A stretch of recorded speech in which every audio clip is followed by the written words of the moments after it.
Hare Rama, Rama Rama, Hare Hare, Hare Krishna, Krishna Krishna, Hare Hare, Hare Hare Rama, Rama Rama, Hare Hare, Hare Krishna, Krishna Krishna, Hare Hare, Hare Rama, Rama Rama, Hare Hare, Hare Hare Krishna, हरे कृष्ण माताजी। हरे Krishna. Hare Krishna Mataji. हरे कृष्ण माताजी।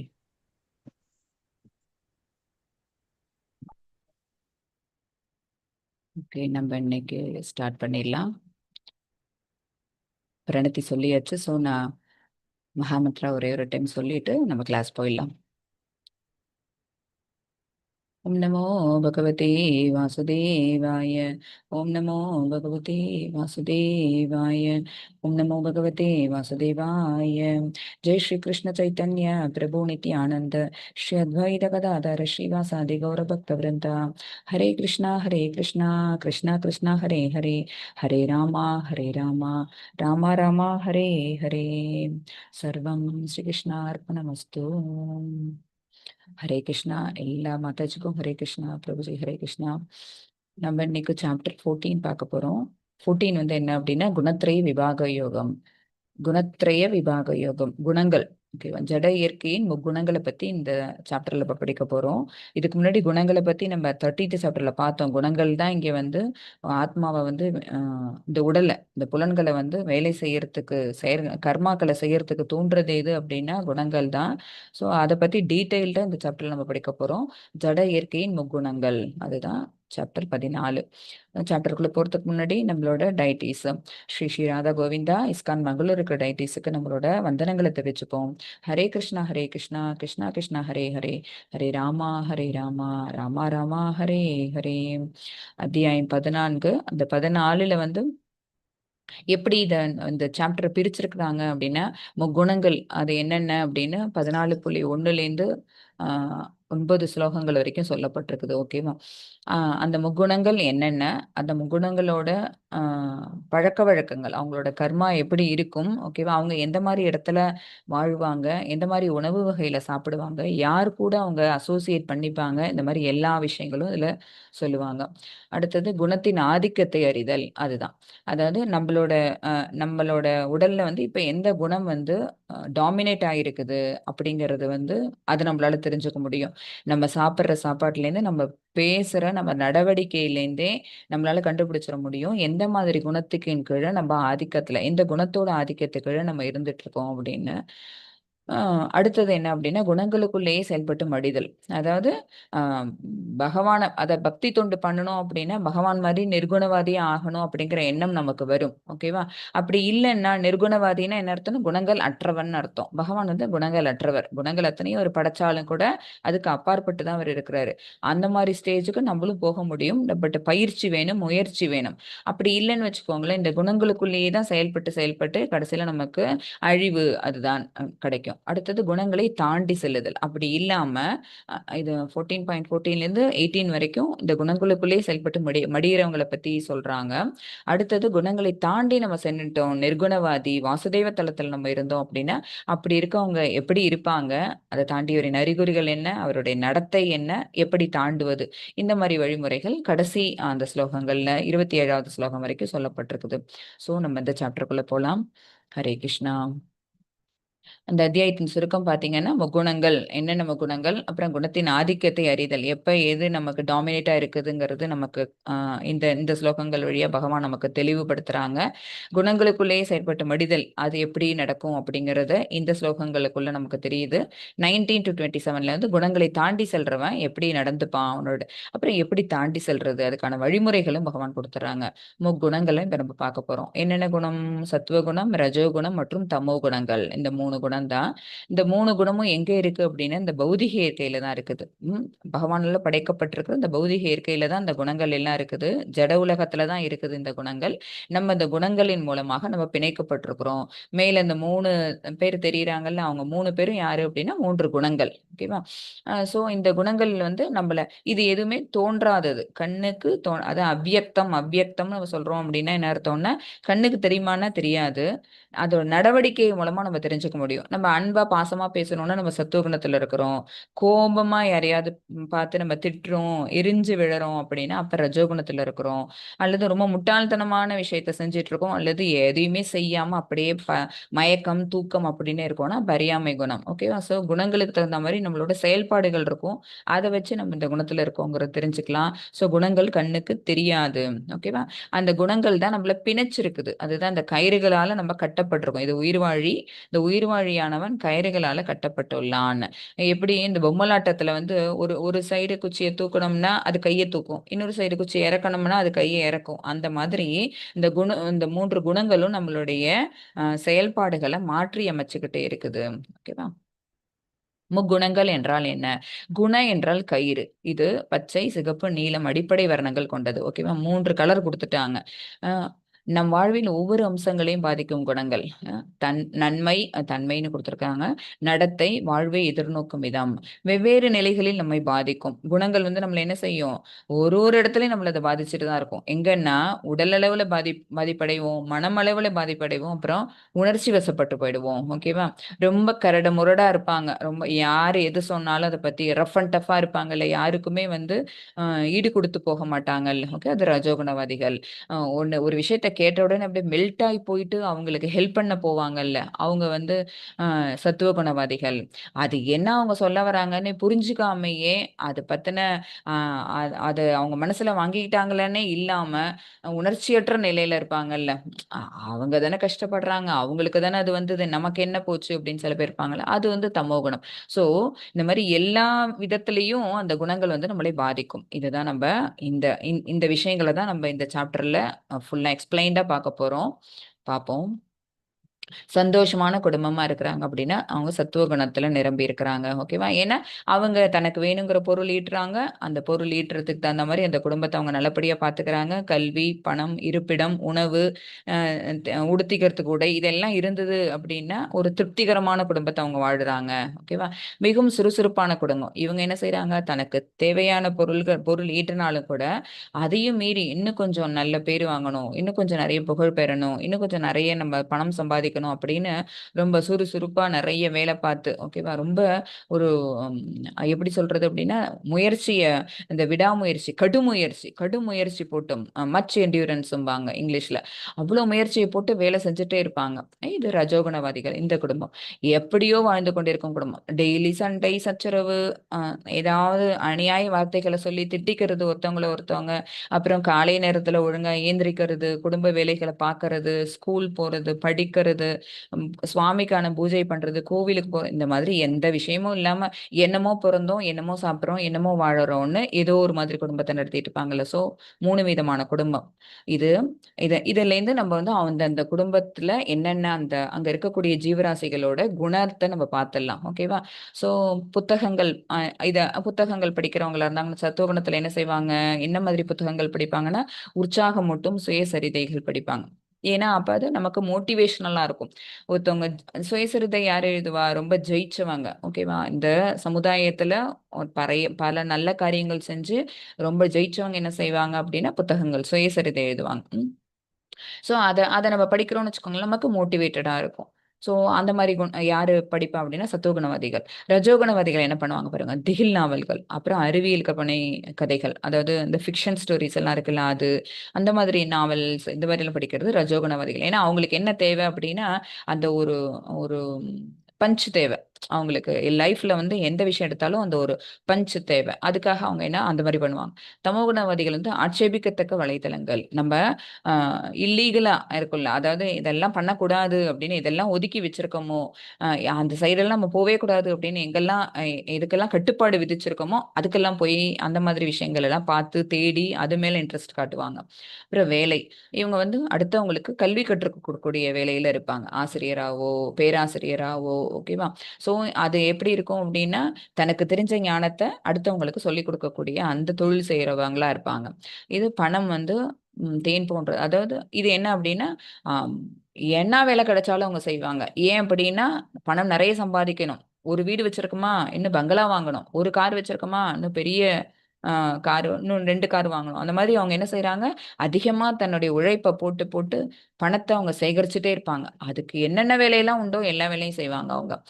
இவங்களுக்கு வேலையே என்ன? மது, அதாவது குடிக்கிறது, அப்புறம் போதைப் பொருள் யூஸ் பண்றது, இப்படிதான் இவங்களோட வேலையாவே இருக்கும். ஓகேவா? எப்பவும் மயக்கத்திலே இருக்கிறது. அப்புறம் நாளின் வேலை. அவங்க எப்ப காலையில 4 மணில, ஏன்னா விடிகாலையில எந்திரிச்சுருவாங்க. அதிகாலை 4 மணியிலிருந்து மதியம் வரைக்கும். ஆ இவங்க மதியத்திலிருந்து இரவு 8 மணி வரை. ஈவினிங்க்கு மேல இவங்க கோவில் போறது, அப்புறம் ரெஸ்ட் பண்றது இப்படி இருந்துருவாங்க. இவங்களுக்கு விடியறதே எப்பதான் விடியும்னா, மதியானமா தான் விடியும்.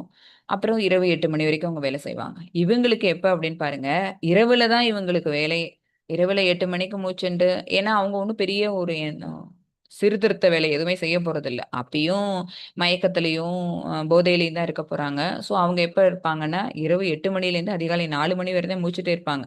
அப்புறம் பகல் பொழுது பூரா தூங்கி கழிப்பாங்க. பகல் பொழுதுல தூங்கணும்னா, பகல் பொழுது தான் வந்து நமக்கு சூரியன் வருது.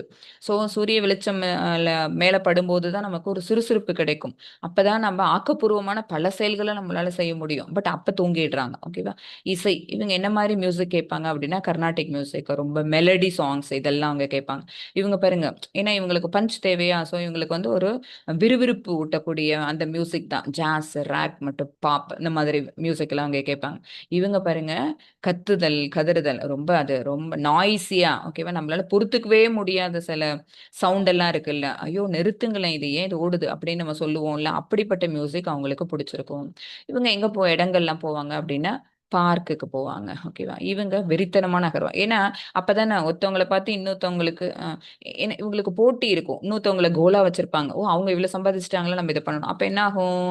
நகரத்துல வாழும்போது தான் அந்த மாதிரி போட்டி, பொறாமை, ஓகேவா? அந்த மாதிரி வெறித்தனமான வாழ்க்கை எப்ப கிடைக்கப்பெறும் அப்டின்னா, நகரத்துல இருக்கும்போது. இவங்க இவங்களோட இடம் எப்படி இருக்கு பாருங்க. பப்லயும், இரவு விடுதிலயும் தான் இவங்க டயத்த போக்கிப்பாங்க. அப்புறம் உணவு. இவங்களோட உணவு நிறைவான சத்துள்ள உணவு, சாறுள்ள உணவு, சைவ உணவு சாப்பிடுவாங்க. ஓகேவா? ஏன்னா இன்னொரு உயிரை கொல்லுவது பாவம் அப்படின்னு நினைக்கக்கூடியவங்க தான் சத்துவகுணவாதிகள். இவங்களோட உணவு பாருங்க, காரசாரமா இருக்கும், சூடா இருக்கும், உரப்பா, அதாவது அது ரொம்ப காரமான உணவு அப்படி. ஓகேவா? அப்புறம் உப்பு ஜாஸ்தி உள்ளது. இந்த மாரி தான் சாப்பிடுவாங்க. இவங்க தீண்டத்தகாதது, கெட்டு போனது, அழுகியது. ஓகேவா? நம்ம வந்து ஸ்டேல் ஃபுட் சொல்லுவோம்ல. வீணா போன சாப்பாடு இருக்குல்ல, அது சாப்பிடுவாங்க. ஏன்னா, அந்த டேஸ்ட்டே தெரியாது. அவங்க தான் அரை மயக்கத்துல இருக்கிறாங்களே. ஓகேவா? அடுத்தது மனநிலை. இவங்க வந்து மகிழ்ச்சியோட இருப்பாங்க. ஞானத்த விருத்தி செஞ்சுக்கணும் அப்படிங்கிற மனநிலை எப்பவுமே இருக்கும். நமக்கு இவ்ளோ தெரிஞ்சிருக்குதா, இன்னும் கொஞ்சம் படிக்கணும், இன்னும் கொஞ்சம் தெரிஞ்சுக்கணும். சரியா? அ இவங்களுக்கு கோபம், ஏன் கோபம் வருது? இன்னொருத்தவங்க வச்சுட்டு இருக்கிறது நம்மள்ட்ட இல்லன்னு வச்சுக்கோங்களேன். அப்ப ஆட்டோமேட்டிக்கா என்ன வரும்? கோபம் வரும். அந்த ஆசைய வளர்த்துப்போம். ஸோ பேராசை. ஸோ அதுக்காக உழைக்கிறது. இப்படியே இருந்துட்டு இருப்பாங்க. இவங்களோட குணங்கள் மனநிலை எப்படி இருக்கு பாருங்க. சோம்பேறியா, மந்தமா, ஆன்மீக முன்னேற்றத்தில் சுத்தமா ஆர்வம் இல்லாம இருப்பாங்க. அப்படின்னா என்னான்னு கேட்பாங்க. ஓகேவா? இதுதான் வந்து அ இது இதுவரைக்கும் சொன்னதெல்லாம் எக்ஸாம்பிள்ஸ். இந்த மாரி தான். இப்ப இந்த இந்த இதுலலாம் பார்த்தாலாம் நமக்கு தெரிஞ்சிரும். இதுல நம்ம என்ன மாரி புக்ஸ் படிக்கிறோம் அப்படிங்கிறதுலேருந்து நம்ம எந்த குணத்துல இருக்கோம்னு தெரியும். எப்போதும் சுயசரிதை படிப்போமா? படிக்க மாட்டோம். சம்டைம்ஸ் திகில் நாவல் படிப்போம். ஓகேவா? என்ன காரணம்? அப்ப இந்த குணத்த விட இந்த குணத்தோட ஆக்கிரமிப்பு நம்மள்ட்ட ஜாஸ்தி இருக்கு. சரியா? ஸோ அப்படி எடுத்துக்கணும் நம்ப. எப்போதும் ஒரே மாரி மியூசிக் கேட்போமா? மெலோடி சாங்ஸ் கேட்கறதுக்கு, இல்ல கொஞ்சம் ஒரு ஒரு நல்ல ஜாலியான பாட்டு கேட்கலாம் அப்படின்னு நமக்கு தோணுச்சுன்னு வச்சுக்கோங்களேன். அப்ப நம்மளோட குணம் என்ன ஆயிருக்கு? மாறி இருக்குன்னு அர்த்தம். ஓகேவா? ஸோ நம்ப ஒரே சாரி, எல்லா நேரத்திலயும் ஒரே குணத்துல நம்ம இருக்க மாட்டோம். நம்மளுடைய குணங்கள் மாறிக்கிட்டே தான் இருக்கும். சத்துவகுணம் தன்னில் மிகவும் திருப்தியுற்று இருப்பதால் பரமாத்மாவின் ஆணைகளை பின்பற்றுவதில்லை. அதாவது பரமாத்மாங்கிறவங்க எங்க இருக்காங்க? லாஸ்ட் சாப்டர்ல படிச்சாச்சு. இந்த உடலுக்குள்ள தான் இருக்கிறாங்க. உடலுக்குள்ள ஆத்மாவோட சேர்ந்து பரமாத்மாவும் கூட இருக்கிறாங்கங்கிறது தெளிவுபடுத்தியாச்சு லாஸ்ட் சாப்டர்ல. இப்ப இந்த இயற்கையின் முக்குணங்கள்ல சத்துவகுணம் என்ன பண்ணுது? பரமாத்மாவோட ஆணைகளை பின்பற்றாது. ஏன் தெரியுமா? நம்ம செய்யறது கரெக்ட், நம்ம செய்யறது நம்ம 4 பேர் பாராட்டுறாங்க அப்படின்னு இருக்கிறதுனால அவங்க பரமாத்மாவின் ஆணைகளை பின்பற்றுவதில்லை. ஓகேவா? அப்படி எடுத்துக்கணும். என்ன சத்துவகுணம் தான் நல்ல குணம்னு சொல்றீங்க மாதாஜி, அப்படி ஏன் அவங்க பரமாத்மாவின் ஆணைகளை பின்பற்றுவது இல்லை அப்படின்னா, பகவான் என்ன சொல்றாங்க? பலனை கருதாம நீ வந்து எனக்காக நீ தொண்டு செய்யன்னு சொல்றாங்களா? இதுதானே பக்தி தொண்டுங்கிறது. அப்படி இல்லாம இவங்க என்ன செய்வாங்க? பலன் கருதுவாங்க. என்ன பலன்னா, இவங்க வந்து ஒரு இப்ப இங்க உணவு எல்லாருக்கும் குடுக்குறாங்கன்னு வச்சுக்கோங்களேன். அவங்க உடனே தேங்க்ஸ் சொல்றாங்க. ஆஹா, சார் நீங்க எனக்காக இந்த உணவு நீங்க குடுக்குறீங்க. நீங்க எவ்வளோ ரொம்ப பெரிய கருணை மிக்கவர் அப்படின்னு அவங்க பாராட்டுறாங்கன்னு வச்சுக்கோங்களேன். அந்த பாராட்டுக்கு ஏன் ஏங்கக்கூடிய மனம் அவங்கள்ட்ட இருக்கும். அது கூட தவறுதான். ஓகேவா? அதனாலதான் அவங்க சத்துவகுணத்துல இருக்கிறாங்க. அதையே எதிர்பார்க்காம நம்ம அந்த செயலை செஞ்சோம்னு வச்சோம்னா, அப்படி இருந்தாதான் அவங்க சத்துவகுணத்துக்கு அப்பாற்பட்ட நிலையில இருக்காங்கன்னு அர்த்தம். ஓகேவா? சோ இவங்களும் பரமாத்மாவின் ஆணைகளை பின்பற்றுவதில்லை. ரஜோகுணவாதிகள் பாருங்க, அவரது ஆசைகள் கூக்குரலிட்டு கொண்டிருப்பதால் பரமாத்மாவின் ஓசை அவருக்கு கேட்பதில்லை. பரமாத்மா உள்ளர உட்காந்து சொல்றாரு, நீ பண்றது வேணாம், போதும், இங்கே இது பௌதிக உலகம், இது தற்காலிகமானது, உனக்கு சந்தோஷத்தை கொடுக்காது, நீ என்கிட்ட வா அப்படின்னு சொன்னாலும் அந்த ஓசை அவனுக்கு கேட்கவே கேட்காது. ஏன் அப்படின்னா அவங்க தான் அச்சீவ் பண்ணணும்னு நினைக்கக்கூடிய பல விஷயங்கள் அவரை சுத்தி இருக்கிறதுனால அந்த ஆசைகள் கூக்குரலிட்டு கொண்டிருப்பதால் பரமாத்மாவின் ஓசை அவருக்கு கேட்பதில்லை. தமோகுணவதிய பாருங்க, அவர் மிகவும் சோம்பேறியாகவும் அறியாமையிலும் இருப்பதால் அவர் பரமாத்மாவின் சப்தத்தை கேட்பதில்லை. உள்ளர பரமாத்மா இருக்கிறாருங்கிற விஷயமே உங்களுக்கு தெரியாது. அப்படியே நம்ம சொன்னோம்னாலும் நம்மள முட்டாள் மாதிரி பார்ப்பாங்க. ஓகேவா? ஏன்னா அதை தெரிஞ்சுக்கணுங்கிற ஆசை உங்கள்கிட்ட கிடையாது. அவங்க மிகவும் சோம்பேறி. ஓகேவா? அப்புறம் அறியாமை, ஞானம் இல்லை. ஞானம் இல்லாததுனால பரமாத்மாவின் சப்தம் அவங்களுக்கு கேட்காது. இது என்ன? 3 கண்ணுக்கு தெரியாத கட்டுக்கள். ஓகேவா? இத அவ்வியக்தம்னு சொன்னோம்னா தோன்றாத ஒரு விஷயம் என்ன அப்படின்னா அந்த குணங்கள் தான். அது எத்தனை குணம் இருக்கு? 3 இருக்கு. 3 கண்ணுக்கு தெரியாத கட்டுகள். ஓகேவா? 3மே நம்மள என்ன பண்ணுது? கட்டி வைக்குது. என்னை கெட்டியாய் பிடித்து கொண்டுள்ளன. என்னை இங்க கட்டி வச்சிருக்குது. நான் நினைத்து கொண்டிருந்தேன் அதுதான் என் உண்மையான பலம் என்று. சோ இந்த மாதிரி கட்டுப்பட்டு இருக்கிறோமே, அதனாலதான் நம்மளால இங்க இந்த இடத்துல ஜெயிக்க முடியுதுன்னு நம்ம நினைச்சிட்டு இருக்கிறோம். பட் அது நம்மளுடைய பலம் கிடையாது. இது நம்மளுடைய பலவீனம். அதுதான் பகவான் சொல்ல போறாங்க, இந்த கட்டுக்கள்ல இருந்து நீ உன்னை விடுவிச்சுக்கோ அப்படின்னு. நம்ம இப்ப சாப்டருக்குள்ள போலாம். श्लोका 1 श्री भगवानुवाच परं भूय प्रवक्ष्यामि ज्ञानानां ज्ञानमुत्तमं यज्ञात्वा मुनयः सर्वे परां सिद्धिं यतो गताः. புருஷோத்தமரான முழுமுதற் கடவுள் கூறினார், எல்லா ஞானங்களிலும் உயர்ந்ததான இந்த பரம ஞானத்தை நான் உனக்கு மீண்டும் கூறுகிறேன். ஓகேவா? ஏன்னா இது ஞான யோகம். அந்த 3வது மாடியூல் 13வது சாப்டர்ல இருந்து நம்ம பார்த்துட்டு இருக்கிறது என்ன அப்படின்னா ஞான யோகம் பார்க்கிறோம். கர்மயோகம் முடிச்சாச்சு, பக்தி யோகம் முடிச்சாச்சு, ஞான யோகம் வந்திருக்கிறோம். சோ பகவான் இதுல போன சாப்டர்ல சொன்னது என்ன? ஞான யோகத்தோட ஸ்டார்டிங்க சொன்னாங்க. இந்த உடல் பஞ்சபூதங்களால் அந்த மாதிரி மொத்தம் 24 எலிமெண்ட்ஸால ஆனது. அந்த உடலுக்குள்ள ஆத்மா இருக்கிறான், ஆத்மா கூடயே பரமாத்மா இருக்குது, பரமாத்மாவும் இருக்காங்கங்கிறத தெரிஞ்சுக்கிறவன் பிரம்மனை நிலையை அடைவான். அப்படிலாம் சொல்லி போன சாப்டர்ல சொன்னாங்களா? இப்ப அடுத்தது இந்த ஞானத்தை கொடுக்குறாங்க. என்ன அப்படின்னா 3 குணங்களால நீங்க கட்டப்பட்டிருக்கிற இந்த 3 குணங்களை விட்டு நீ வெளியில வந்தீன்னா உனக்கு நான் உள்ளர இருக்கிறது உனக்கு தெரியும். பரமாத்மா சுரூபத்துல பகவானாகிய நான் உனக்குள் உரைகிறேங்கிறது உனக்கு தெரியும் அப்படின்னு சொல்ல போறாங்க. அதுக்காக இதுல என்ன சொல்றாங்க? இந்த பரம ஞானத்தை நான் உனக்கு மீண்டும் கூறுகிறேன். இதனை அறிந்த முனிவர்கள் அனைவரும் தெய்வீகமான பக்குவ நிலையை அடைந்துள்ளனர். இது யாருக்கெல்லாம் அந்த ஞானம் கிடைச்சதோ அவங்க எல்லாம் என்ன தெய்வீகமான பக்குவ நிலையை அவங்க அடைஞ்சிட்டாங்க. சோ இந்த ஞானம் நம்மள தெரிஞ்சுக்கணும்னு பகவான் அர்ஜுனன் மூலமா நமக்கு தெரியப்படுத்துறாங்க. செகண்ட் ஸ்லோகா இதம் ஞான ஒரு நிமிஷம்.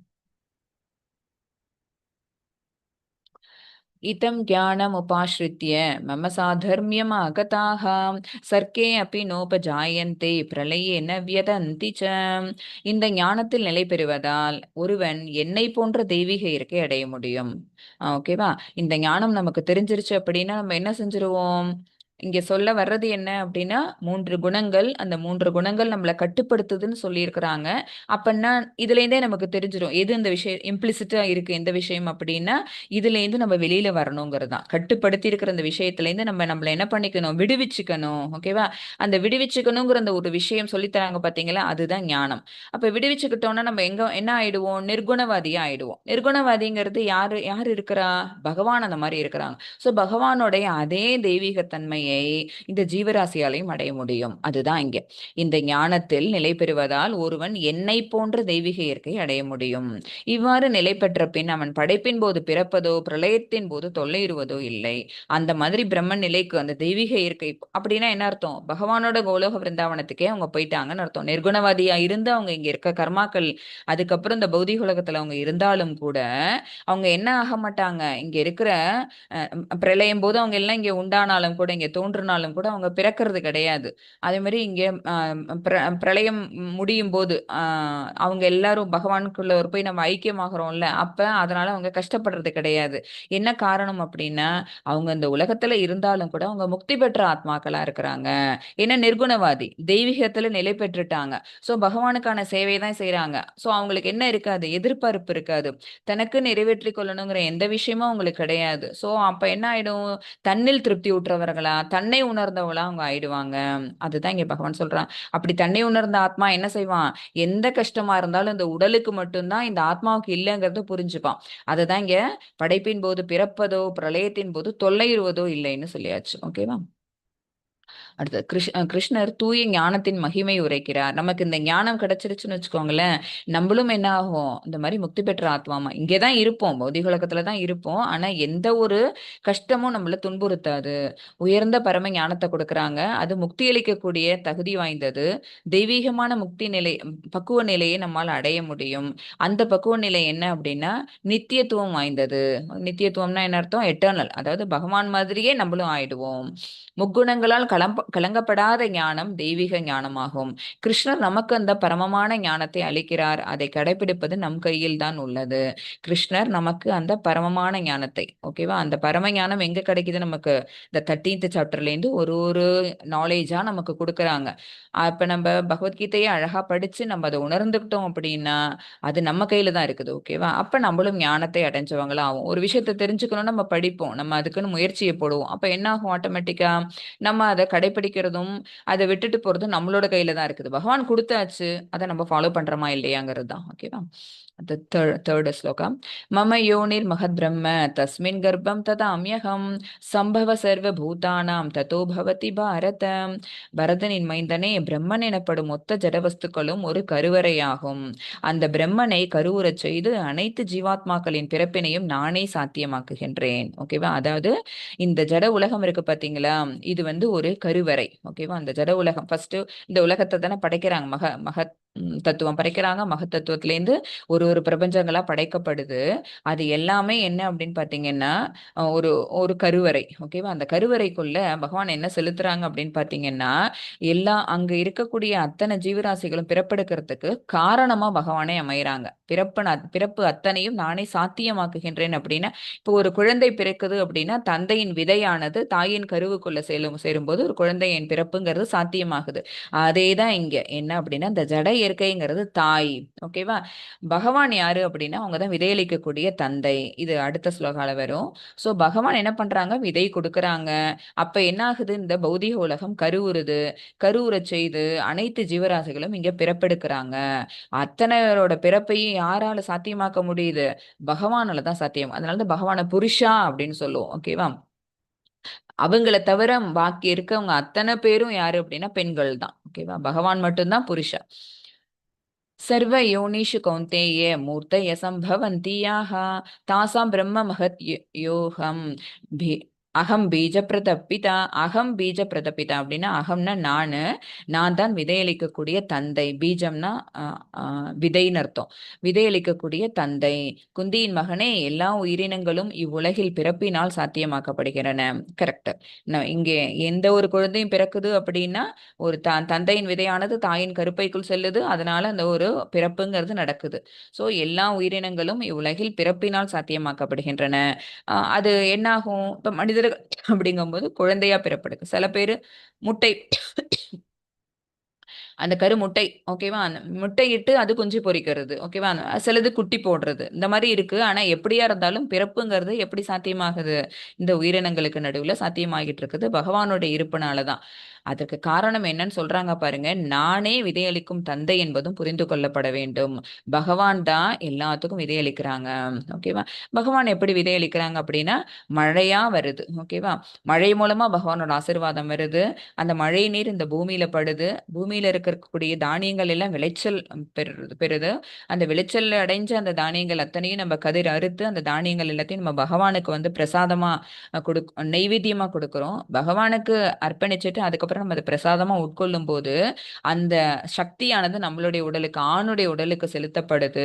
அப்ப ஆண் மூலமா அந்த விதையானது பெண்ணுக்கு வருது. அப்ப கருங்கிறது உண்டாகுது. ஸோ எல்லாத்துக்குமே ஃபர்ஸ்ட் ரீசன், ஒரு சோல் ரீசன் யாரு அப்படின்னு பாத்தீங்கன்னா பகவான் தான். அதனாலதான் அவரை விதையளிக்கும் தந்தைன்னு பகவான் தானே சொல்லிக்கிறாங்க. அகம் பீஜ பிரத பிதா.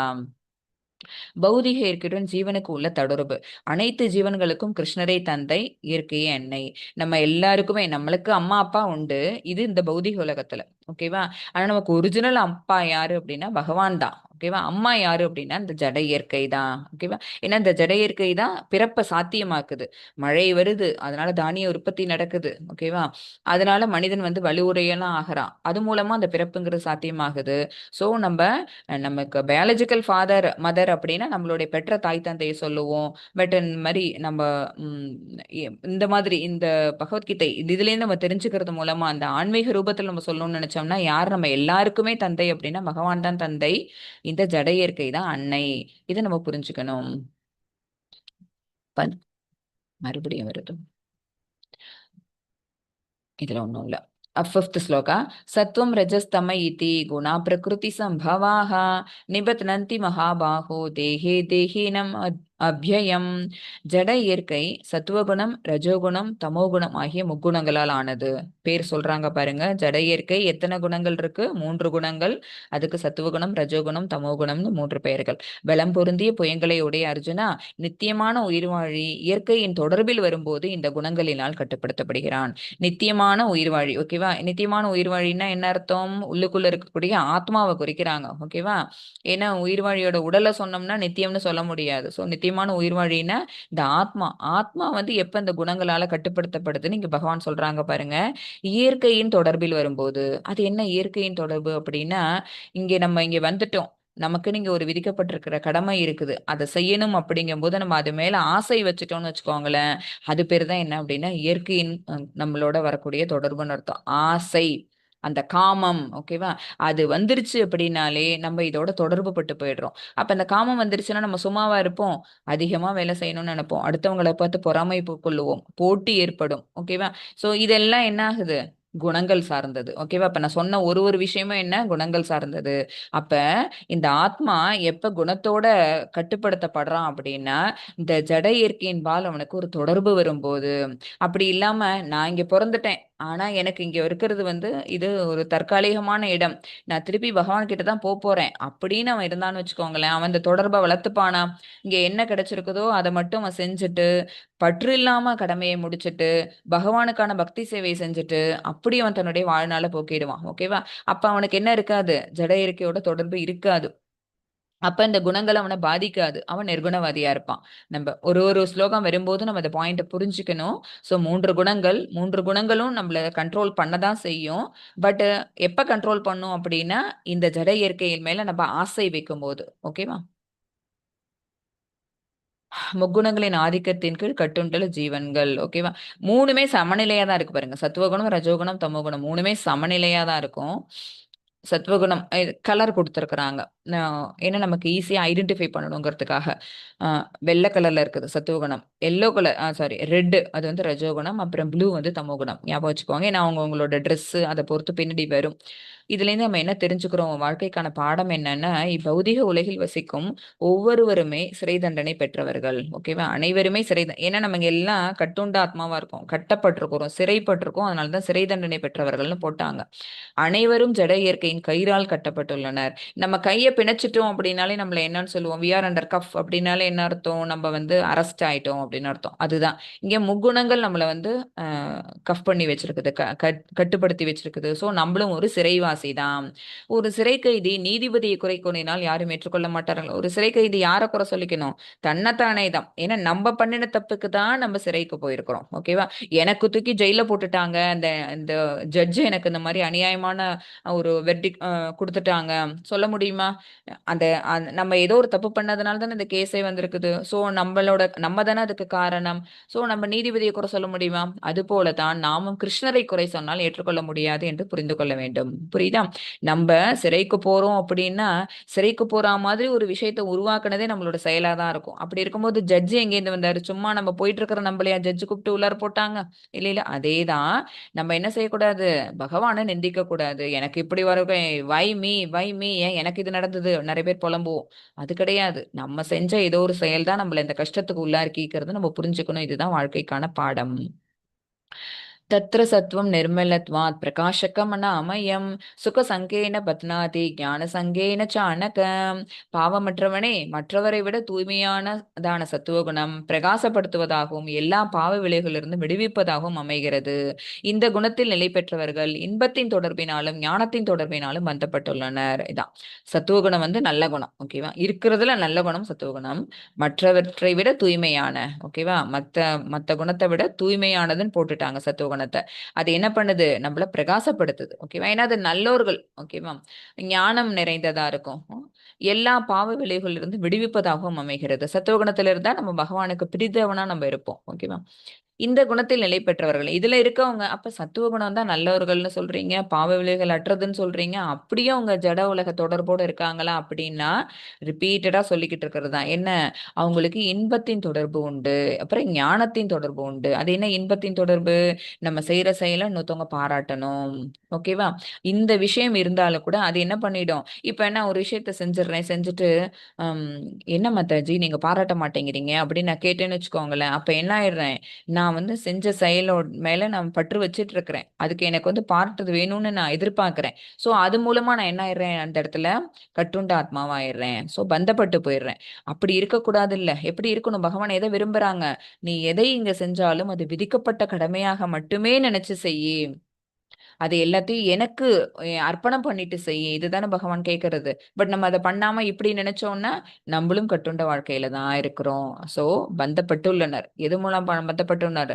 அந்த இன்பம் அது கிடைக்குதுல, அந்த ஒரு சந்தோஷத்தை கொடுக்குது இல்ல, அந்த சந்தோஷத்துக்கிட்ட நம்ம கட்டுப்பட்டு போயிடுறோம். சத்துவ குணத்தில் பந்தப்படுதல். முக்குணங்களில் தூய்மையானது இது பிரகாசப்படுத்துவது, பாவ விலைகளிலிருந்து விடுவிப்பது, இன்பத்தின் தொடர்பினாலும் ஞானத்தின் தொடர்பினாலும் பந்தப்பட்டுள்ளோம். 14.7 रजो रागात्मकं विद्धि तृष्णा संगमं समुद्भवம் தன் நிபத்னாதி கௌந்தேய கர்ம சங்கேன தேஹினம்.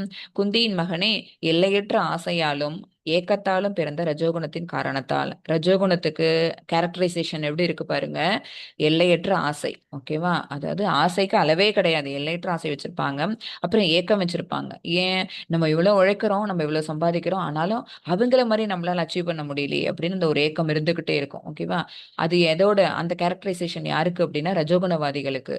சோ ரஜோகுணத்தின் காரணத்தினால் உடலையுடைய உயிர் வாழி பௌதிக பலநோக்கு செயல்களால் பந்தப்படுகிறான். ஓகேவா?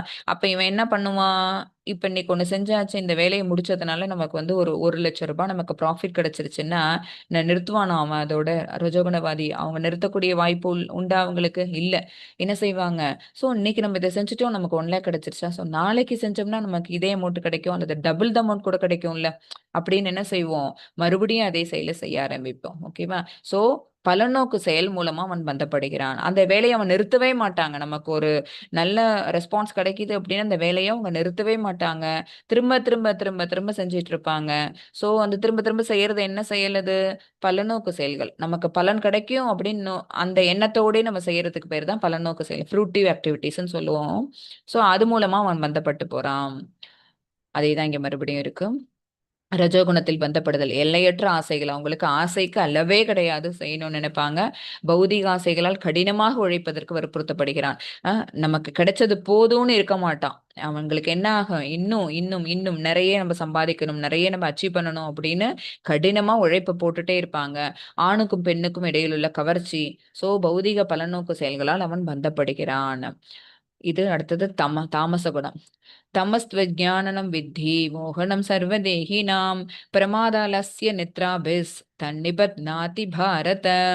பரதனின் மைந்தனே, அறியாமையினால் பிறந்த தமோகுணம் உடலையும் அனைத்து உயிரினங்களையும் மயக்குகிறது. ஓகேவா?